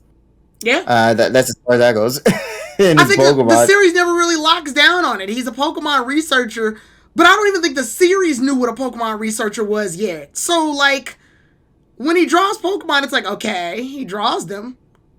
What else does he do? Hell, even in the movies, they don't know what to do with him. Oh yeah, definitely. Like at least Misty is like telling off the villain, and like she's like interacting with Ash. Tracy's just there. He's just there. Like the only thing I remember from Tracy in that movie is like, "Hey, you talking about me?" And that's it. That's the line. And honestly, that line can translate to the entire fucking series. Sadly enough, at least for Orange Island. Tracy, God, it's sad that he carries most of the cons here, because there are other cons. Like, there's some episodes that sadly, I want to say, just sort of run. Like, at least in Kanto, you could say, like, yeah, this episode was stupid, but it was funny. Some episodes in Orange Island, that's when the filler phase really truly begins. They are forgettable. Like, it'll be like Pokemon does a thing. Team Rocket likes the said Pokemon for doing said thing. Team Rocket puts the Pokemon in a net. Ash goes, leave them alone. And they're like, fuck off. Then put the Pokemon in the Magikarp boat. Which, I think we get the Magikarp boat around this point. Or the Magikarp submarine, I'm sorry. They escape in the Magikarp submarine. Ash goes, we gotta chase them. And then they do. And the Pokemon does a thing. And then the Magikarp submarine blows the fuck up. And then the net gets free. They free the Pokemon. Pikachu uses Thunderbolt on them. They're blasting off again. Rinse, wash, refucking-peat. Like, God. That's damn. Pretty much my criticism with the series. But the thing is, though, despite this, I think the reason why I don't really talk about the filler episodes that much is because, well, this saga is short. Yeah, it's not long. Compared to a lot of others, this is a really, really short series. But that was only because they needed some time before Johto becomes a plot point. Wasn't the GS Ball also introduced in this series too? I want to say towards the end, yes. Yeah, towards the end, because Ash needed to find an excuse to get to Johto. So, well, I believe what happened, the girls tried to like break the GS Ball open and it didn't work. So Ash took it, and on his way to doing it, he did the Orange Island stuff, then rounded his way back, then they gave him the ball back, only for him to go to Johto with the ball. Well, no, they give it to Professor Oak, and Professor Oak's like, I can't figure it out. But Kurt will figure it out. Go find Kurt. And then they head to Kurt. Yeah. So, and that's when the plot So the GS ball is given to Professor Ivy, only to be given back to Ash, only to be given to Professor Oak, only to be given back to Ash, only to go to Kurt, and then never see the light of day. Yes. Yeah. But yeah, that's really all the criticisms I have. I don't have much to say about this saga because there is so few episodes. So when the negatives do come in, it feels more like a nitpick at that point than really a criticism about it, because it's a short series, it's a short season. Like that's pretty much what it got. But I do believe, though, at the end of the day, despite its short run, when the episodes hit, they hit really good. Like the Charizard episode, the Snorlax episode, the 6v6 fight. Like there are so many iconic moments from Orange Islands, so influential that it still carries over even till today, which is something that a lot of series tend to weirdly say. And someone brought it up earlier, I like the bobsled episode where that gym fight was great, where Ash got his final. I think that's his fourth. No, was that his fourth seashell badge? I thought that was his third, because I thought the last fight was with the mother who who the tag team battle, the first double battle in Pokemon, actually. Let's go. You're right. Yeah, but no, like when he got it's the second. When he got the second badge, I think that was the first time his Pokemon really worked together. Oh, they said it's the third. Yeah, that's the first time his Pokemon really worked together, like as a group. Yeah. Because his entire team was necessary to make that bobsled. But it worked. That's the thing. It worked. One of the badges focused on Ash and Misty's relationship. God damn it. It's the one. Oh, that's when the romance starts kicking in. Yeah, it's the one where the guy flirts with Misty and Misty's flattered. Ash gets jealous, but then Misty winds up rooting for Ash in the gym battle, and he's like, "Oh, so she's rooting for him." And then Ash wins the fight, and then he's like, "You're a lucky guy, Ash." And he's like, "How?" And he's like, "You'll find out." Like, God damn. They never do, by the way. They never do. What the hell did y'all do? We were talking about... We criticized the series. We were talking about some of the gym battles, and it was the one with Ash versus Rudy, the one where Misty, with the Ash and Misty shipping. Oh, that. Yeah, that fight. But I think we're coming down to like the last a little bit over 30 minutes. Yeah, we're headed now. We can close it out with Johto. Yeah, which is funny because I think Johto has probably the least pros positives about it. Yeah. So you want to quickly go through them then, buddy? Brock's back. And well, actually, hold on. Let's wrap up Orange Islands real quick. Sorry. Overall, you were the one wrapping it up. Yeah. For me personally, that was my favorite saga. So yeah, I enjoyed Orange Islands. Like I mentioned, it's because it's a short season. I think that despite some of the criticism I have, it kind of gets a pass only because it was a short saga, and therefore when the episodes do good, they are memorable. And therefore, to me personally, from the OS series as a whole, Orange Islands is my favorite of the OS saga. But that's just me though. So yeah, that's all I gotta say. And with that, we shall now head into the everyone's favorite saga, the Johto saga, when it comes to the songs anyway. So what do you guys say? Shall we get into it? Yeah. All right. So obviously we got to talk about the pros. So Terrell, since you were initially talking, I guess I shall pass it on to you, buddy. What do you have to say in regards to the pros of this generation? Brock's back. The battles are better. You wanna know what's funny about you saying Brock's back? When Johto was announced in America and they got the commercial, that was literally what they led with yes, Brock's back. Like that's their lead-in for the Johto series. Yeah, there's only 3 pros for me. Brock's back, the battles were better, and the league was pretty top tier. The league was borderline amazing, especially considering the shit we got from OS, and even Orange Islands can only do so much. But the fucking league in Johto is probably still arguably one of the best leagues in the whole series. because they gave it proper time and development. Ash wasn't fucking about the whole time, but the rest of Johto as a whole, yeah, I'm gonna just Tyrone. What other good things about Johto? That is it. With this kind of goes into the Brock's back thing, but with Brock returning, it's very clear that once he comes back, it's return to formula with these three. And I love their dynamic. If anything, I think it strengthens their dynamic now because now Pokemon has more of a structure, so they know how to do Brock and Misty episodes now. I mean, they still have very few episodes compared to Ash, but at least they do it now. Like the Ninetales episode with Brock. Or the Whirl Islands with Misty. That's technically her arc. Yeah. Sadly. Yeah, like they get more episodes. Yay! Brock and Misty actually get more development now. They're not just set pieces. There's a little bit of 3-dimension happening for these characters, which is good. Good. They needed that. Pokemon needed, and it feels like it was a return to formula. Like it's almost like, hey, look, we found a way to make OG have a structure and still be funny. Because there's still some good, funny episodes. There is sadly some samey episodes, sadly. But hold on. Yeah, we're going back in positive land. The Pokemon get a lot more personality here. I like Bulbasaur, Squirtle, and the OG crew, but Chikorita, Cyndaquil, and Totodile are fun. They're a mess, but they're fun. I think the best moment to describe them is when Gary declines a battle with Ash, and he's like, nah, you're not gonna be a challenge for me. And Ash goes, my Pokemon are more than capable. When he says that, Chikorita's like nuzzling on his leg, Cyndaquil doesn't know where the fuck he is, and Totodile's dancing like a fucking idiot.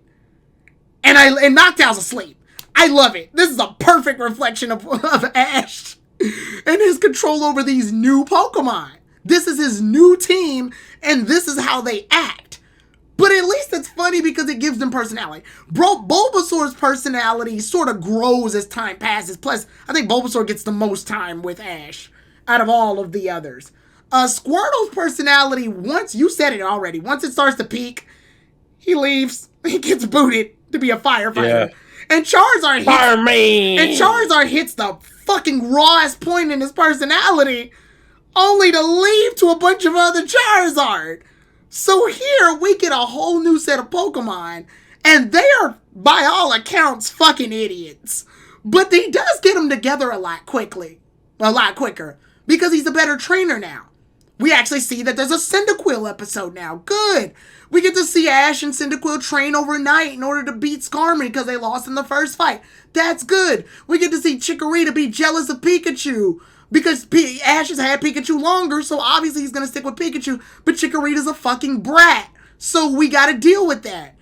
Totodile gets like this love arc where he's in love with the Pokemon, but it gets shot down because the Azumarill likes another Pokemon, so Totodile gets heartbroken. Good! We are getting Pokemon episodes, like really good ones. Like episodes that help us feel a little more flavor from these guys. They're not just members of Ash's team now.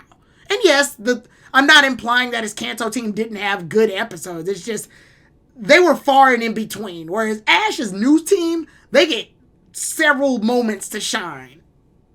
He diversifies them a lot more in this one. Except poor Heracross. Heracross gets like weirdly Heracross gets a running joke and then he gets kicked. Only to come back later. Heracross is, look, I like honey. Let me suck on Bulbasaur's bulb. That's funny, right? But he does whoop Scissor's ass, and I like that. I don't know why that's funny to you.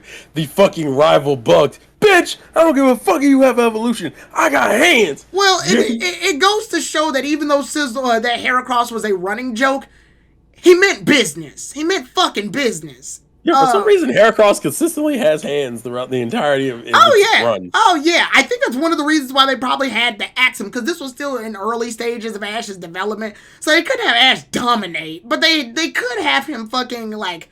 Even though he was low-key dominating anyway, because he had a fucking Charizard on his team. Which Brock and Misty actually tackle that. They talk about it. They go, yo, you can't use Charizard in every fight. That's bullshit.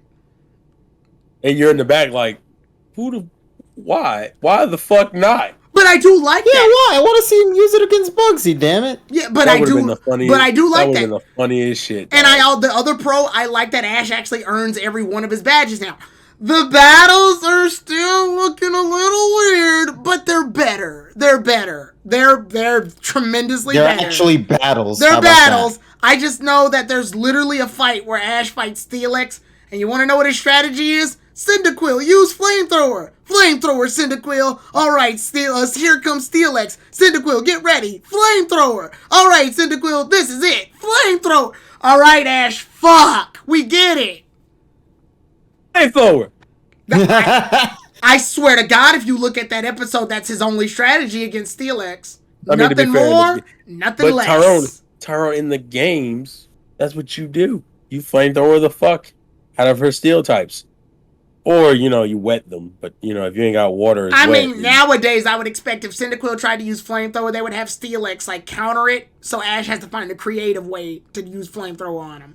Or something, teach Cyndaquil dig so he buries under what do you think this is, Hoenn, bitch? Yeah, obviously Hoenn is when we start getting fucking more strategies. But here, the battles are a lot of the battles here are battles of attrition. Remember, give Kevin something that you're taking everything else. I can't think of anything else past the shit you said. Yeah, go ahead, KG, because I think those are my pros. Is that it's a return to formula, and they have battles now. Good fucking luck, Kevin, because I can't think of the shit else. Okay, I got some pros. What? The fucking movies were some of the best. Oh yeah, movie 3 was goated. I see what you've done. You've given up on it entirely. Hey, but the movie's really. Hey, right? Movie good. 3 was fucking good, bro. And it's Heroes, man. The OST was also a polish as well, a step in the right direction too. Miyazaki started producing some of the best songs in that saga as well. Orion Sorgo's not movie 4. Oh yeah, movie 4 was kind of. Hey, listen, man, you got to get some hits, but there were more hits than miss. How about that? That's because there was only 3 films. Hey, listen, compared to original and Orange Islands, we only got one. They at least went out of their way. Arguably, well, that's true because 2000 is the best thing, and that was only the second film. So yeah, Mewtwo's some bullshit, but that's me personally. Well, that's because Mewtwo is an overblown special in Japan and a mediocre ass movie in America. Pretty much, yeah. But in all sincereness, to go back to the show and try to say some form of positivity, I really do believe they actually fixed one of the biggest issues they had in OS, which was the characters, and not necessarily Ash and Misty and Brock and all that. I'm talking about the characters they introduced into that show, like Casey, for example, who ends up actually being brought back at a later point. One of the criticisms we had was like, oh my god, these characters are introduced and we never see them again. And what did they do in this series? They actually introduce characters and then bring them back again. And they're usually pretty good for the most part. I do like that. And they did bring back like Duplica and shit. Yeah, some of the characters they introduced in some of the past generations or sagas are now in this one too. Which is a couple years ago? Yeah, pretty much. Right. But still, that's a step in the right direction. They understood. Definitely.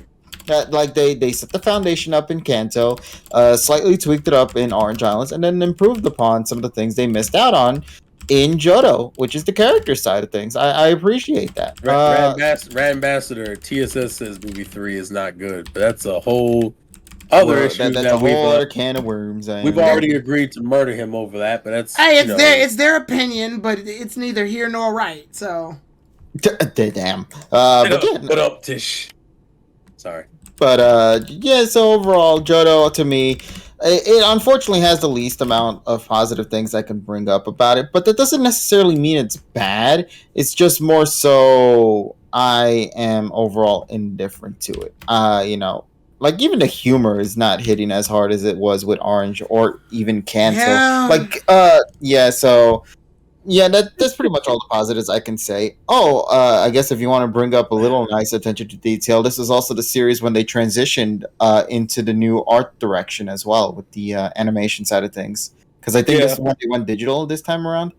That's why it looks cleaner. Mm-hmm. At least towards the butt end. But they did use that during the openings, though. the new animation style. Oh no, Orion Sword, I'm gonna kill him in NYC, but that's a whole other issue. Don't worry about all that. Damn. Which You're one? not. You're not. TSS. Who did you think? Who did you think I was talking about, Tyrone? No, I'm just making sure. Earl do that thing where you like, "What's up?" It's Jaeger.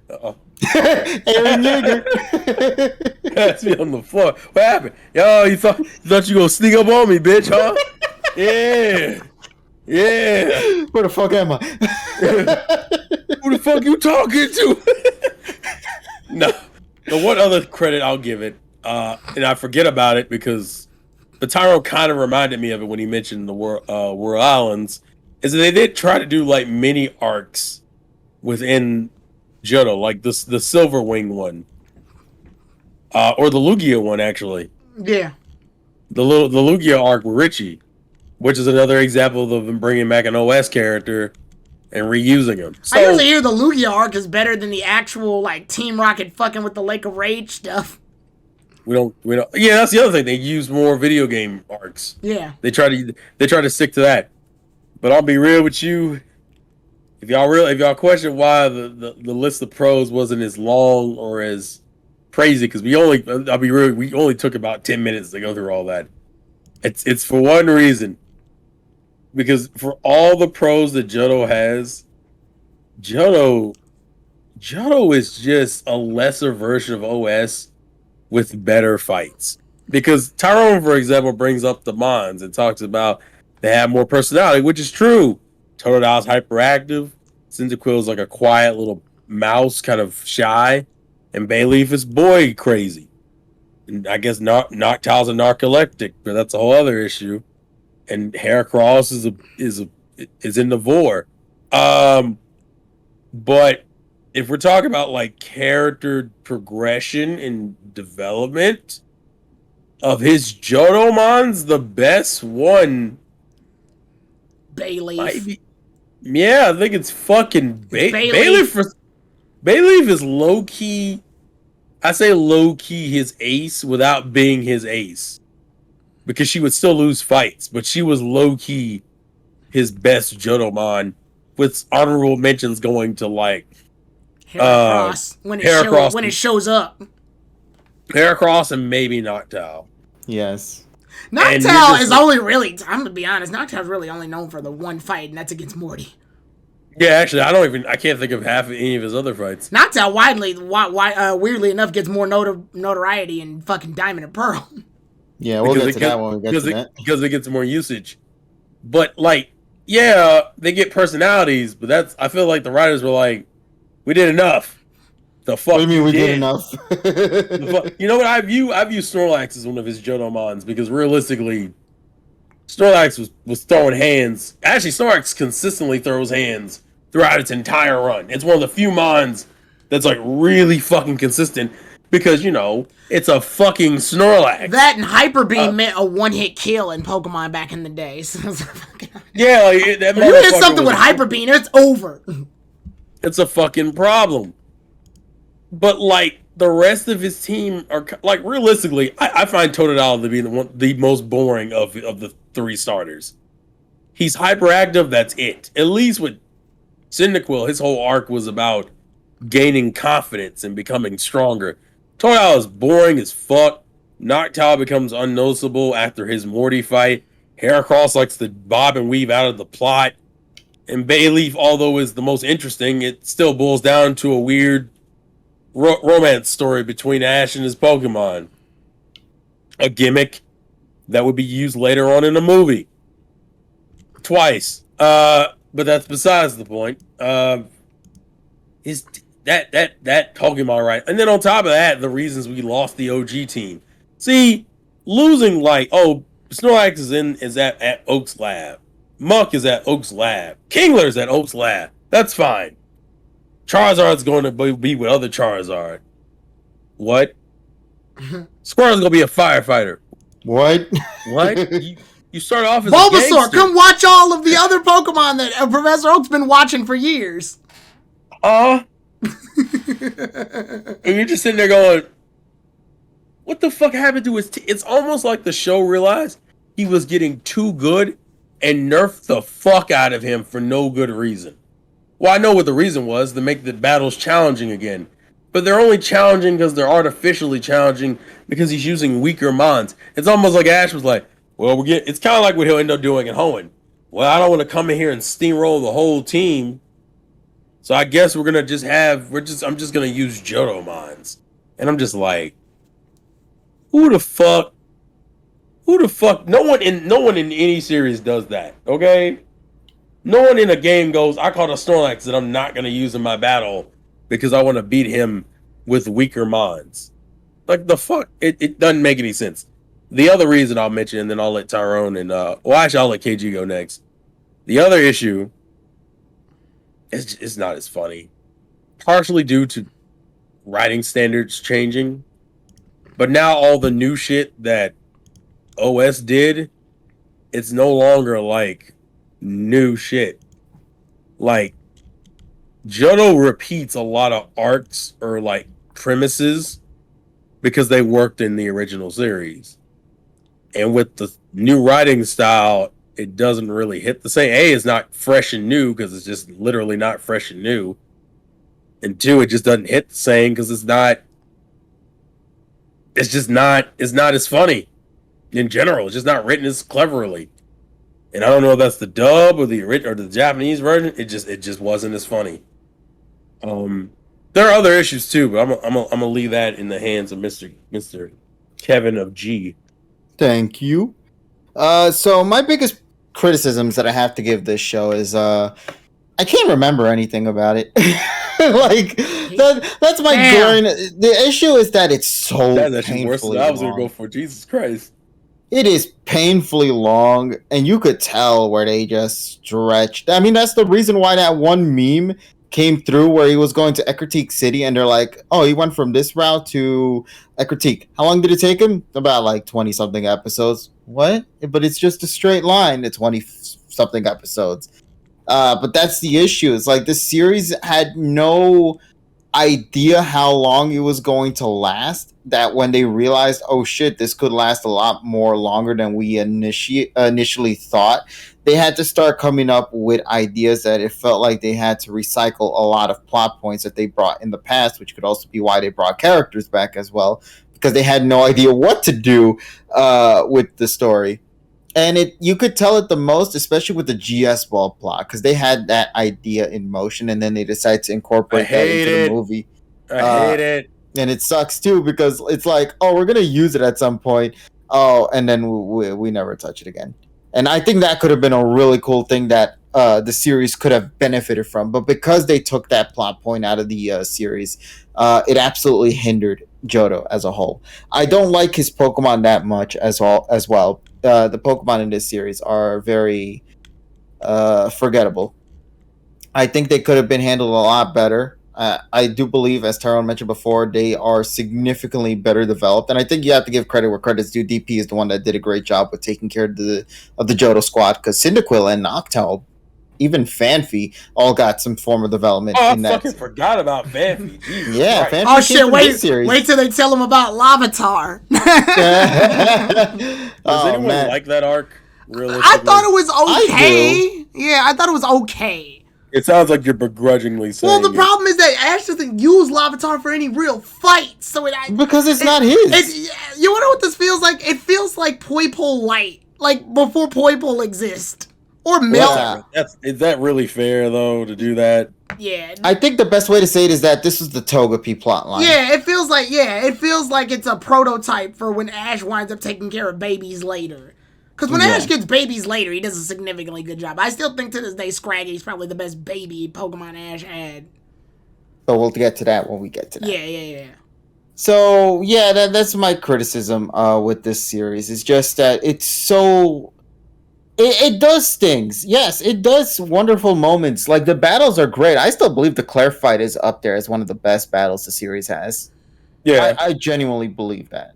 But unfortunately, that can only take it so far because there are a lot, and I mean a lot of episodes you have to go through to get to that point. And they aren't exactly what you would call fun.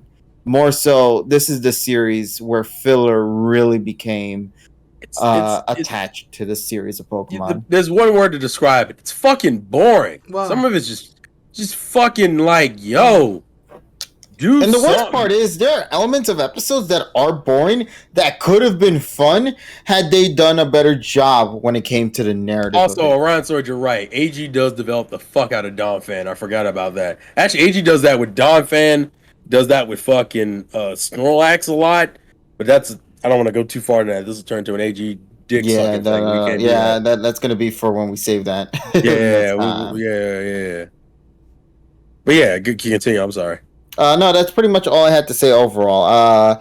My criticisms is just that it's not as memorable compared to a lot of other series. That's why I prefer the Orange Islands, because despite, the short length, that also just means that it's much easier to remember the good episodes overall, where with this one, you can only... It felt like I had to pick and grab what they gave me and just use that, And unfortunately, that doesn't really mean it's good. It just means that, you're only just remembering the good parts of the show.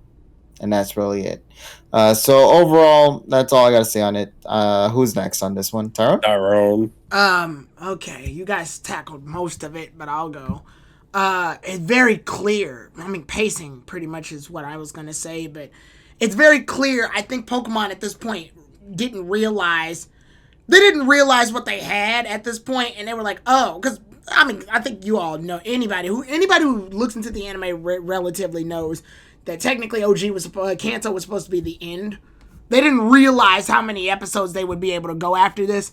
So it's very clear that since they thought it was going to be over, this is the ending result of them like burning out. I can see them burning out here. You can definitely see it.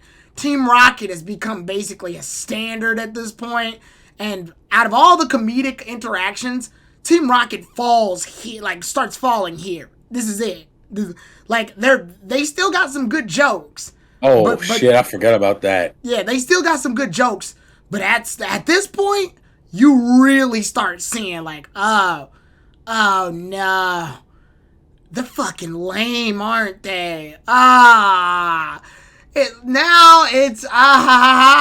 Pikachu's trapped in this not electric proofed thing that he's in. You're gonna have to figure out how to beat us.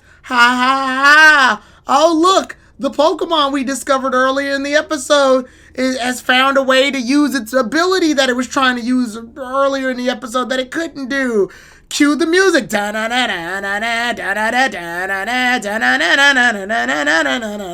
Oh, Tyrone hits one of the main problems.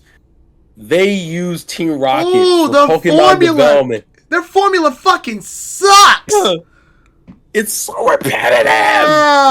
And then it's like, oh, look, the Pokemon did the thing and or evolved. And then it crushes the thing that Pikachu was trapped in. Pikachu's free. Pikachu, Thunderbolt. Team Rocket's blasting off again. Thanks for doing that thing, Pokemon. And the Pokemon's like, Pokemon. And then and then the narrator's like, what new shit will Ash and the others run into? Find out next time. And I'm like, ugh. As the journey continues. Yeah, wasn't Johto the region that had Team Rocket in every episode too? Yes! Oh, God. Yes! Please. Even if it didn't warrant it. I swear to fucking God, there's episodes of them digging under the gym. There's episodes where they're in the gym but get caught by Pokemon in the back. There's episodes where they they have to look for a kitchen. I think there's a couple of episodes where they ran out of money, so they couldn't use the mechs they were using, so they ended up using pitfalls and net traps. And the funny thing is, by the way, and then they fucking run in a Delibird, and Delibird's like a running joke for a while. I hate that joke. I really do. It wasn't funny to begin with. It's supposed to be. It's supposed to be Delibird shows up, and then when he shows up, he uses present, but the present is a fucking bomb, so they blow up. That's the whole joke. It's the whole fucking joke. Oh, we didn't mention Jigglypuff earlier, but Jigglypuff's joke was that they fall asleep. But Jigglypuff didn't show up enough times for it to be a problem. And she showed up here and there. Delibird starts to show up so many fucking times. I'm like, God damn. Oh yeah, and they get Wobbuffet. But even Wobbuffet can't save this. Wobbuffet's whole joke is he's obnoxious. The problem with Wobbuffet is that Wobbuffet has the potential to be really fucking useful. and he is in certain portions of certain fights. And then they, for some reason, forget about him, and then they lose. Because remember, they can't fucking win. This is where, if people always ask me why I'm sick of Team Rocket, Johto, bar none, is their worst region because they don't have any side shit that they're doing yet, and they still got Ekans and Arbok, and then you get the only two extra gags you get is Delibird and Wobbuffet. Wobbuffet to me has never been fucking funny. He doesn't really start getting kind of funny until maybe like Sinnoh slash DP. But it's such a boring ROM. And the way that they develop Ash's team is always through some Team Rocket shit. They use a mech, a Pokemon evolves. They use a mech, a Pokemon learns a new move. They use a mech, the Pokemon of the day evolves. They fucking learn a new move. And maybe Ash learns something. And maybe Misty learns something. Granted, one other positive. The goodbye episode with Misty, Brock, and Ash is probably one of the best things in Johto. But fuck, and I mean this, fuck Team Rocket. Team Rocket is one of the worst aspects of Johto. You wanna know what the sad part is though? They even get they get a few good episodes themselves, but they do not stick out in the fucking goulash of terribleness. Jesse gets an episode with Chansey that's really good, like legitimately good, because the Chansey evolves in a Blissey later. And it's good. It's good. The problem is it's early on too. Yeah, but the problem is it's muffled under so much just fucking garbage. And thankfully this isn't I think they're starting to get into it, but I think this is the start of Team Rocket and having to do the stupid shit where they rhyme all the fucking time.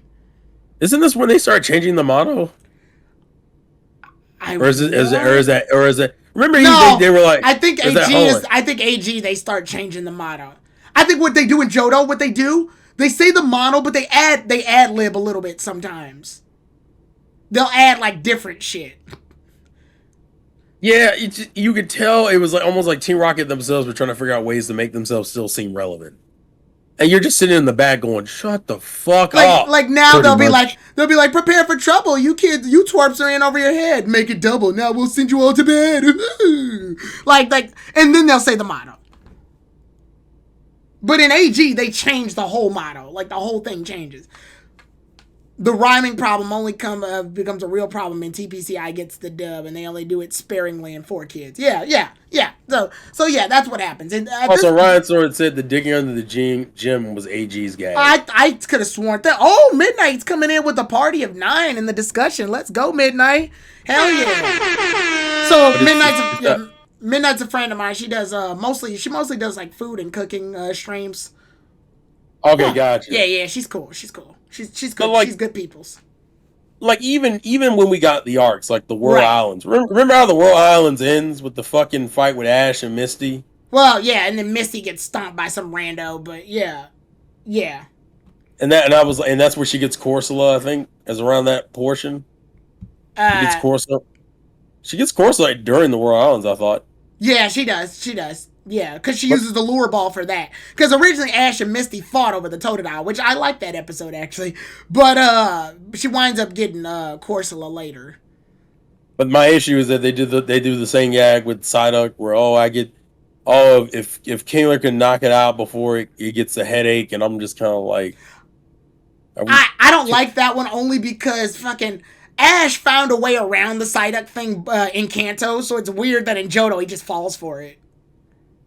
Well, it's not even that he falls for it. He's literally trying to beat the clock out. He's like, if I can knock it out before it triggers, it won't matter. Yeah, but I mean, that's extremely stupid considering that in the first time he fought Psyduck, he just was like, oh, I'm just going to tickle it to death and then beat it. Yeah, I just... It feels weird. It feels weird. It feels like they just needed Ash to lose so that Misty can go to the next round. Yeah, and that's the other kind of writing I don't like. What's up, Midnight? When you make a character incompetent for the sake of boosting another character. Yeah. And that's kind of what they did with Ash, at least in that arc. Yeah, Midnight, we're talking about the OG series, and we're talking about the pros and cons of the series as a whole. But, like... But But yeah, I mean, just to me, I like just going back on the cons. That pacing in Johto is bad. That pacing, it's a bit. Honestly, It is a bit. that Master Quest shit for the world, that is rough.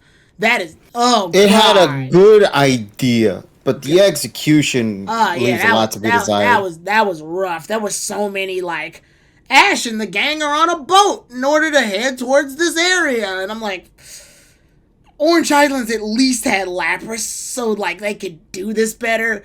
Here, they're on an island, they're on a boat, next boat leaves in soon, so they gotta head out, and it's painful. It's painful. I'll be real with you, I block out that part of the exactly. story. Nobody remembers it, and KG said it before, is that it's not memorable at all. Does anything of note even happen during that?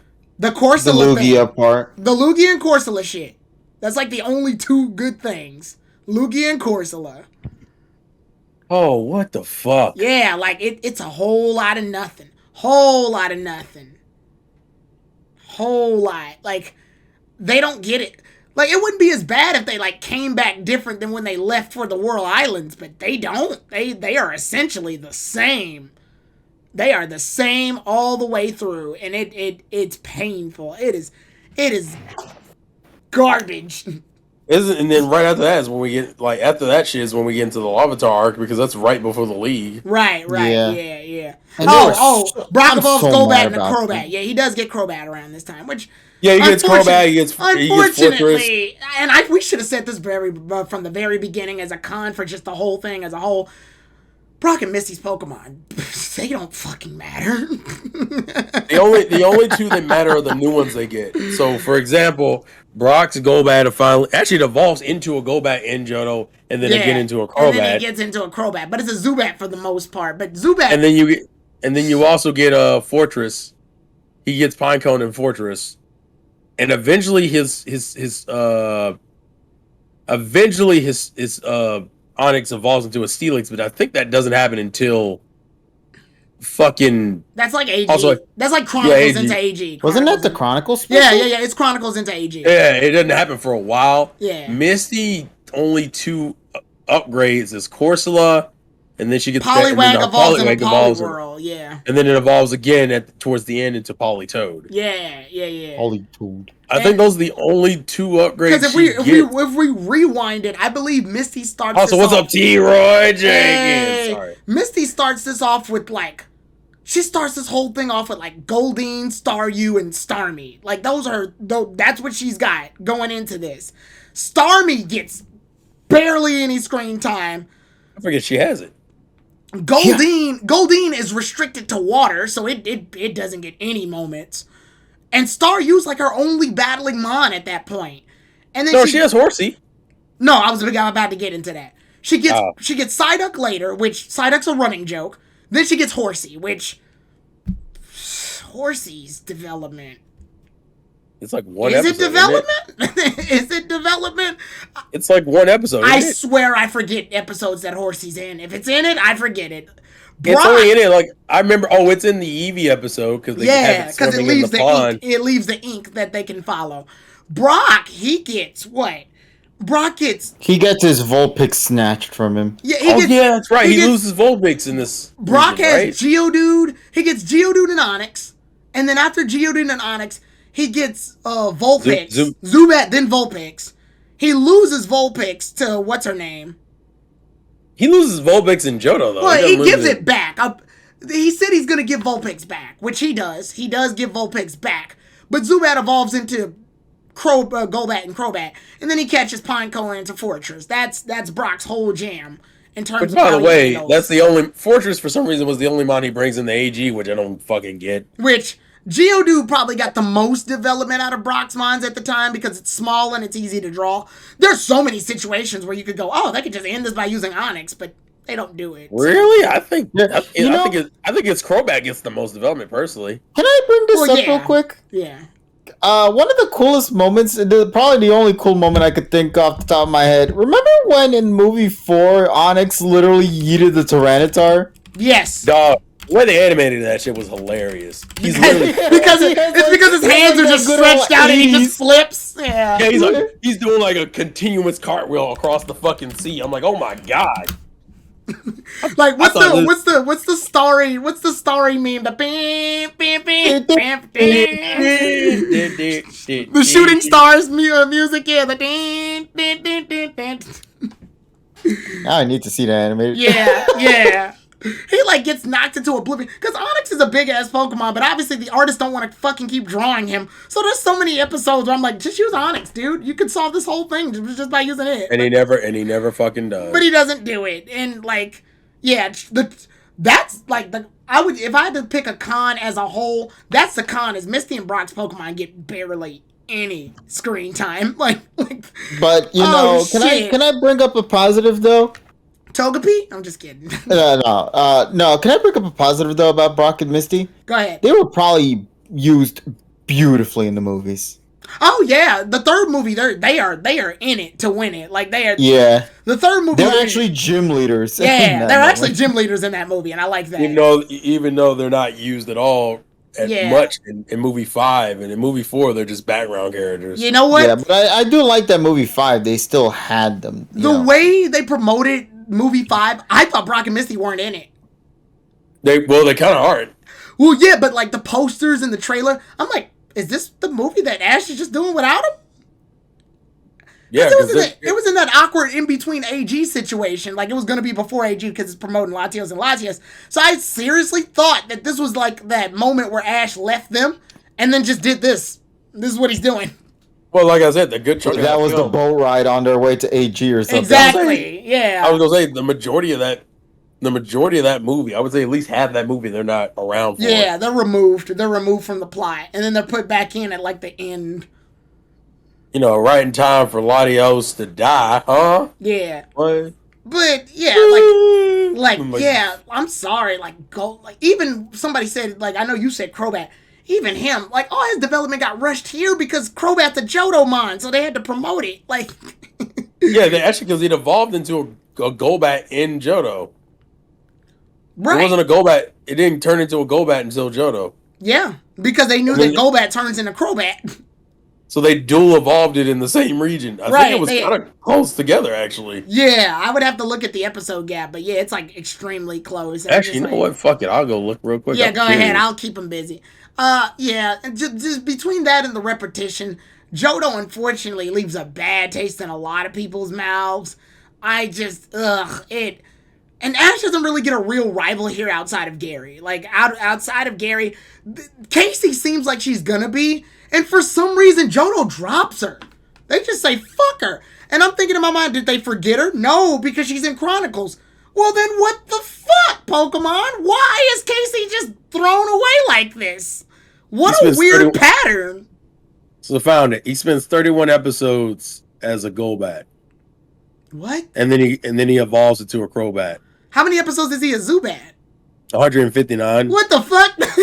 Man, had an Everstone on, I guess. Remember, boy Zubat just stayed for the long haul.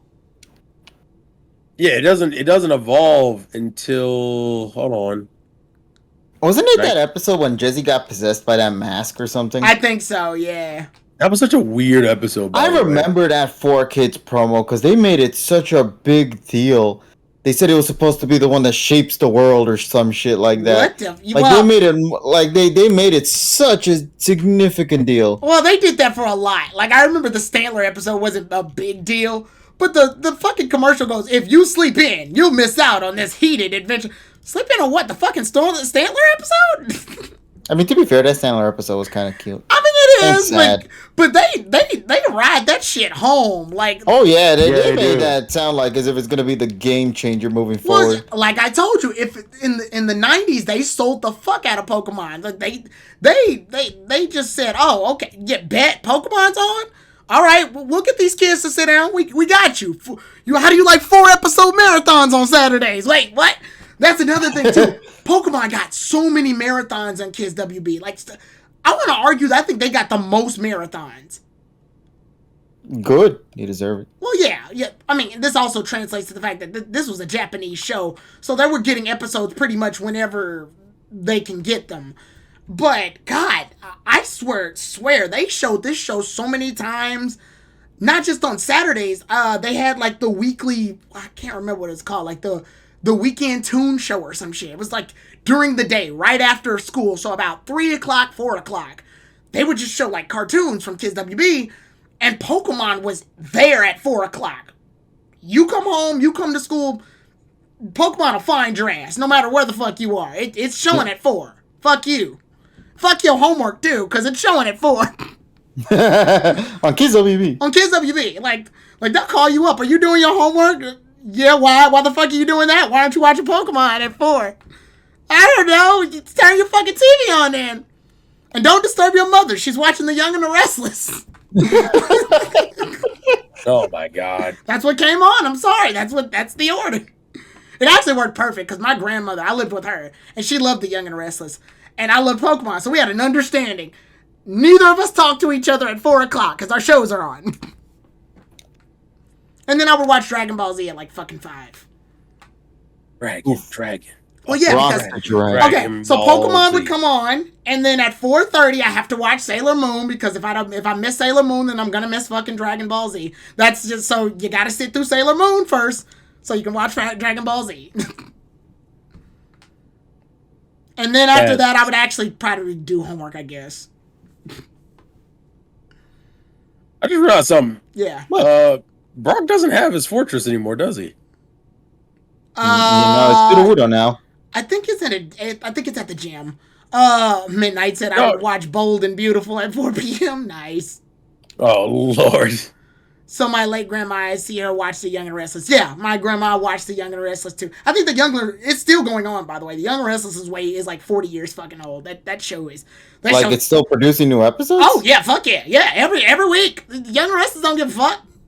Yeah, I do. Damn, they restless. Fun fact, because my cousin is in California, my grandma went to go see him, and his surprise for her was that he took her to the set of Young and Restless. She actually got to meet the fucking actors there. That's a wholesome arc. That's wholesome as fuck. It's like, you've been watching this show for 40 fucking years. Jesus. Yeah, it's like, Pokemon in America, like, I don't know if you guys count it, but to me, Pokemon just being in America was a pro alone for this series, at least. They knew how to treat it. Yeah, they knew how to treat it. They knew how to treat it. They knew how to fucking treat this show. That I will say that more than anything. Make fun of 4Kids all you want, but they had chemistry. They had 4Kids. Yeah. Oh, and TSS actually corrected me on this, and he's right. Not 4Kids. No, not 4Kids. Not 4Kids, but 4Kids Entertainment, more specifically. Yeah, I know what you mean. They had chemistry. They knew how to work it. They knew the game. Fuck them. Hell, even their Yu-Gi-Oh shit, for as much as they censored, they still had chemistry. And it still blew up in the States anyway. Exactly. They knew what they were doing. They knew how to make a fun dub.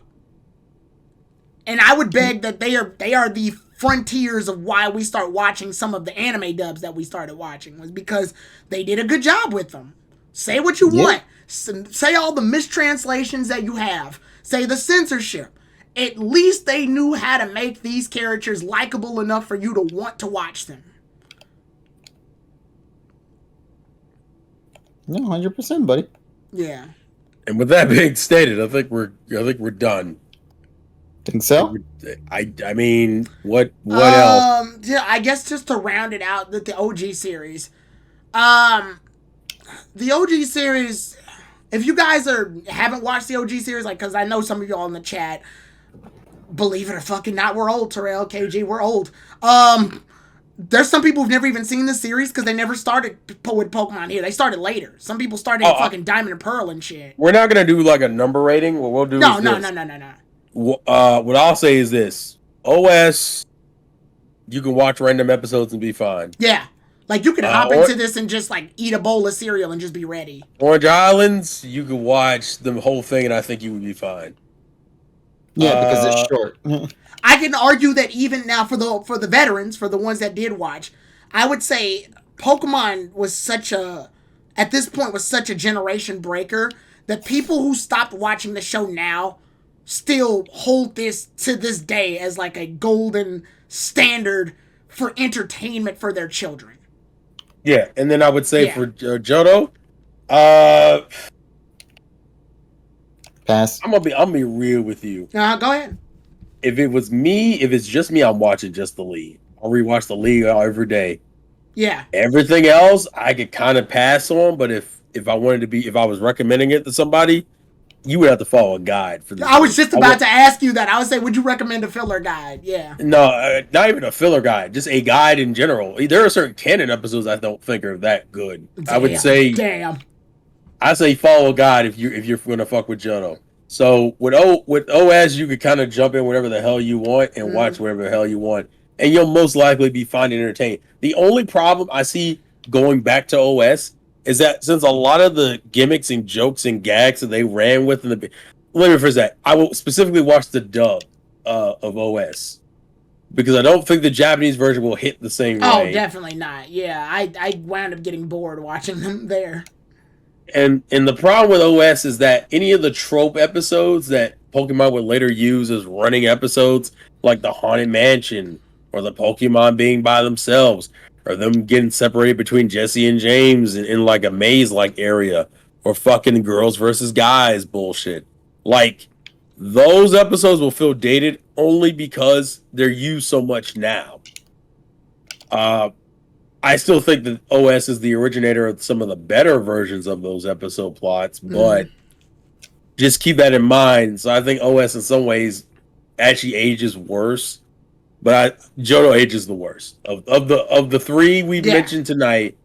Johto ages the worst. I think Orange Islands is a little bit better than what it was originally, and OS ages kind of bad, but not if too you're badly. looking to strictly be entertained and shut your brain off, this is it. And listen, you guys watch Journey, so you ain't got no standard of quality anyway. So well, yeah, but I mean, if you want to be entertained and shut your brain off. Yeah, I got you. Yeah, but Jesus Christ, you watch this, and honestly, the problem with Journeys though, and a lot of people say this, oh well, how come you can enjoy OG and turn your brain off, but you can't do that with Journeys? Because Journeys doesn't do the shit that OG does. OG knows that it's not funny. OG knows that it's being silly and it plays along with it and gets creative. Journeys is playing this shit straight. It's trying to do something. It has a focal point and an aim, and it's not doing well at it. So you have to shut your brain off to somewhat and like get this weird feeling of I guess placeboed enjoyment. Whereas OG, there's just some funny shit that happened. If I can quote shit from OG and laugh at it, that already tells me that its funniness at least leaves an impact. I can't remember one single thing in Journeys that tried to be funny that made me go, huh, I remember that. That was funny. In OG, I can name it off immediately. Fucking, Brock and Misty are like, this water is so pure and magical. And Ash goes, tastes like something's been swimming in it. Like, that's in my head. Rent-free, forever. Or when they go to this town where Electabuzz and Scyther are fighting because it's a gang war, and Brock's like, we can't use our real names or else we'll hurt our reputation as Pokemon trainers. So Ash goes, oh, my name is Tom Ado. And Misty goes, I am Anchovy. And Brock's like, my name is Caesar Salad. Like, that shit's stupid, but it's funny. It's funny. It's hilarious. Oh shit, I just figured out Ash's name was Tomato. For some reason my brain never It's Tom Ado. No, but I'm saying, like, with the other two, it was obvious. For some reason, Tom Ado was different enough to where I didn't think of Tomato. Yeah. Yeah, it's great. I love it. Well, because his name is Ash Ketchum. So by the way, I think Ash Ketchup. It's a joke. Which region got rid of Pikachu's ketchup obsession? I thought he still has it. He still has it. Yeah, even in XY he has it.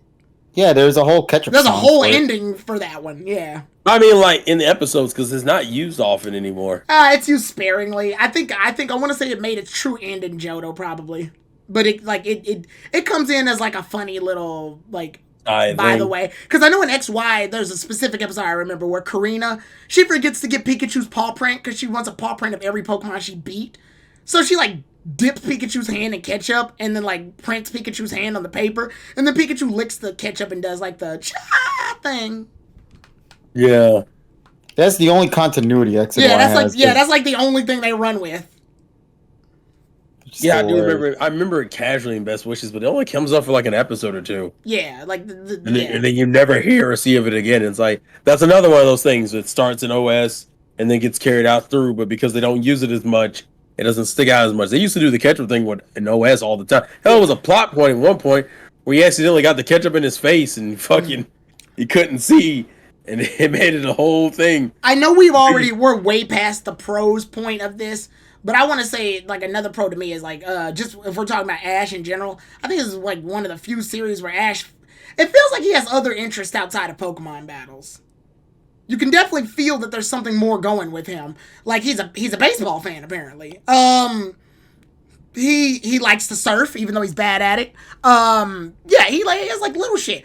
Like even when he has to train for the Pokemon League because there's this weird gap of time between him getting his 8th badge in the league. Everybody tells him to train while they go off to fucking Seafoam Island to the beach.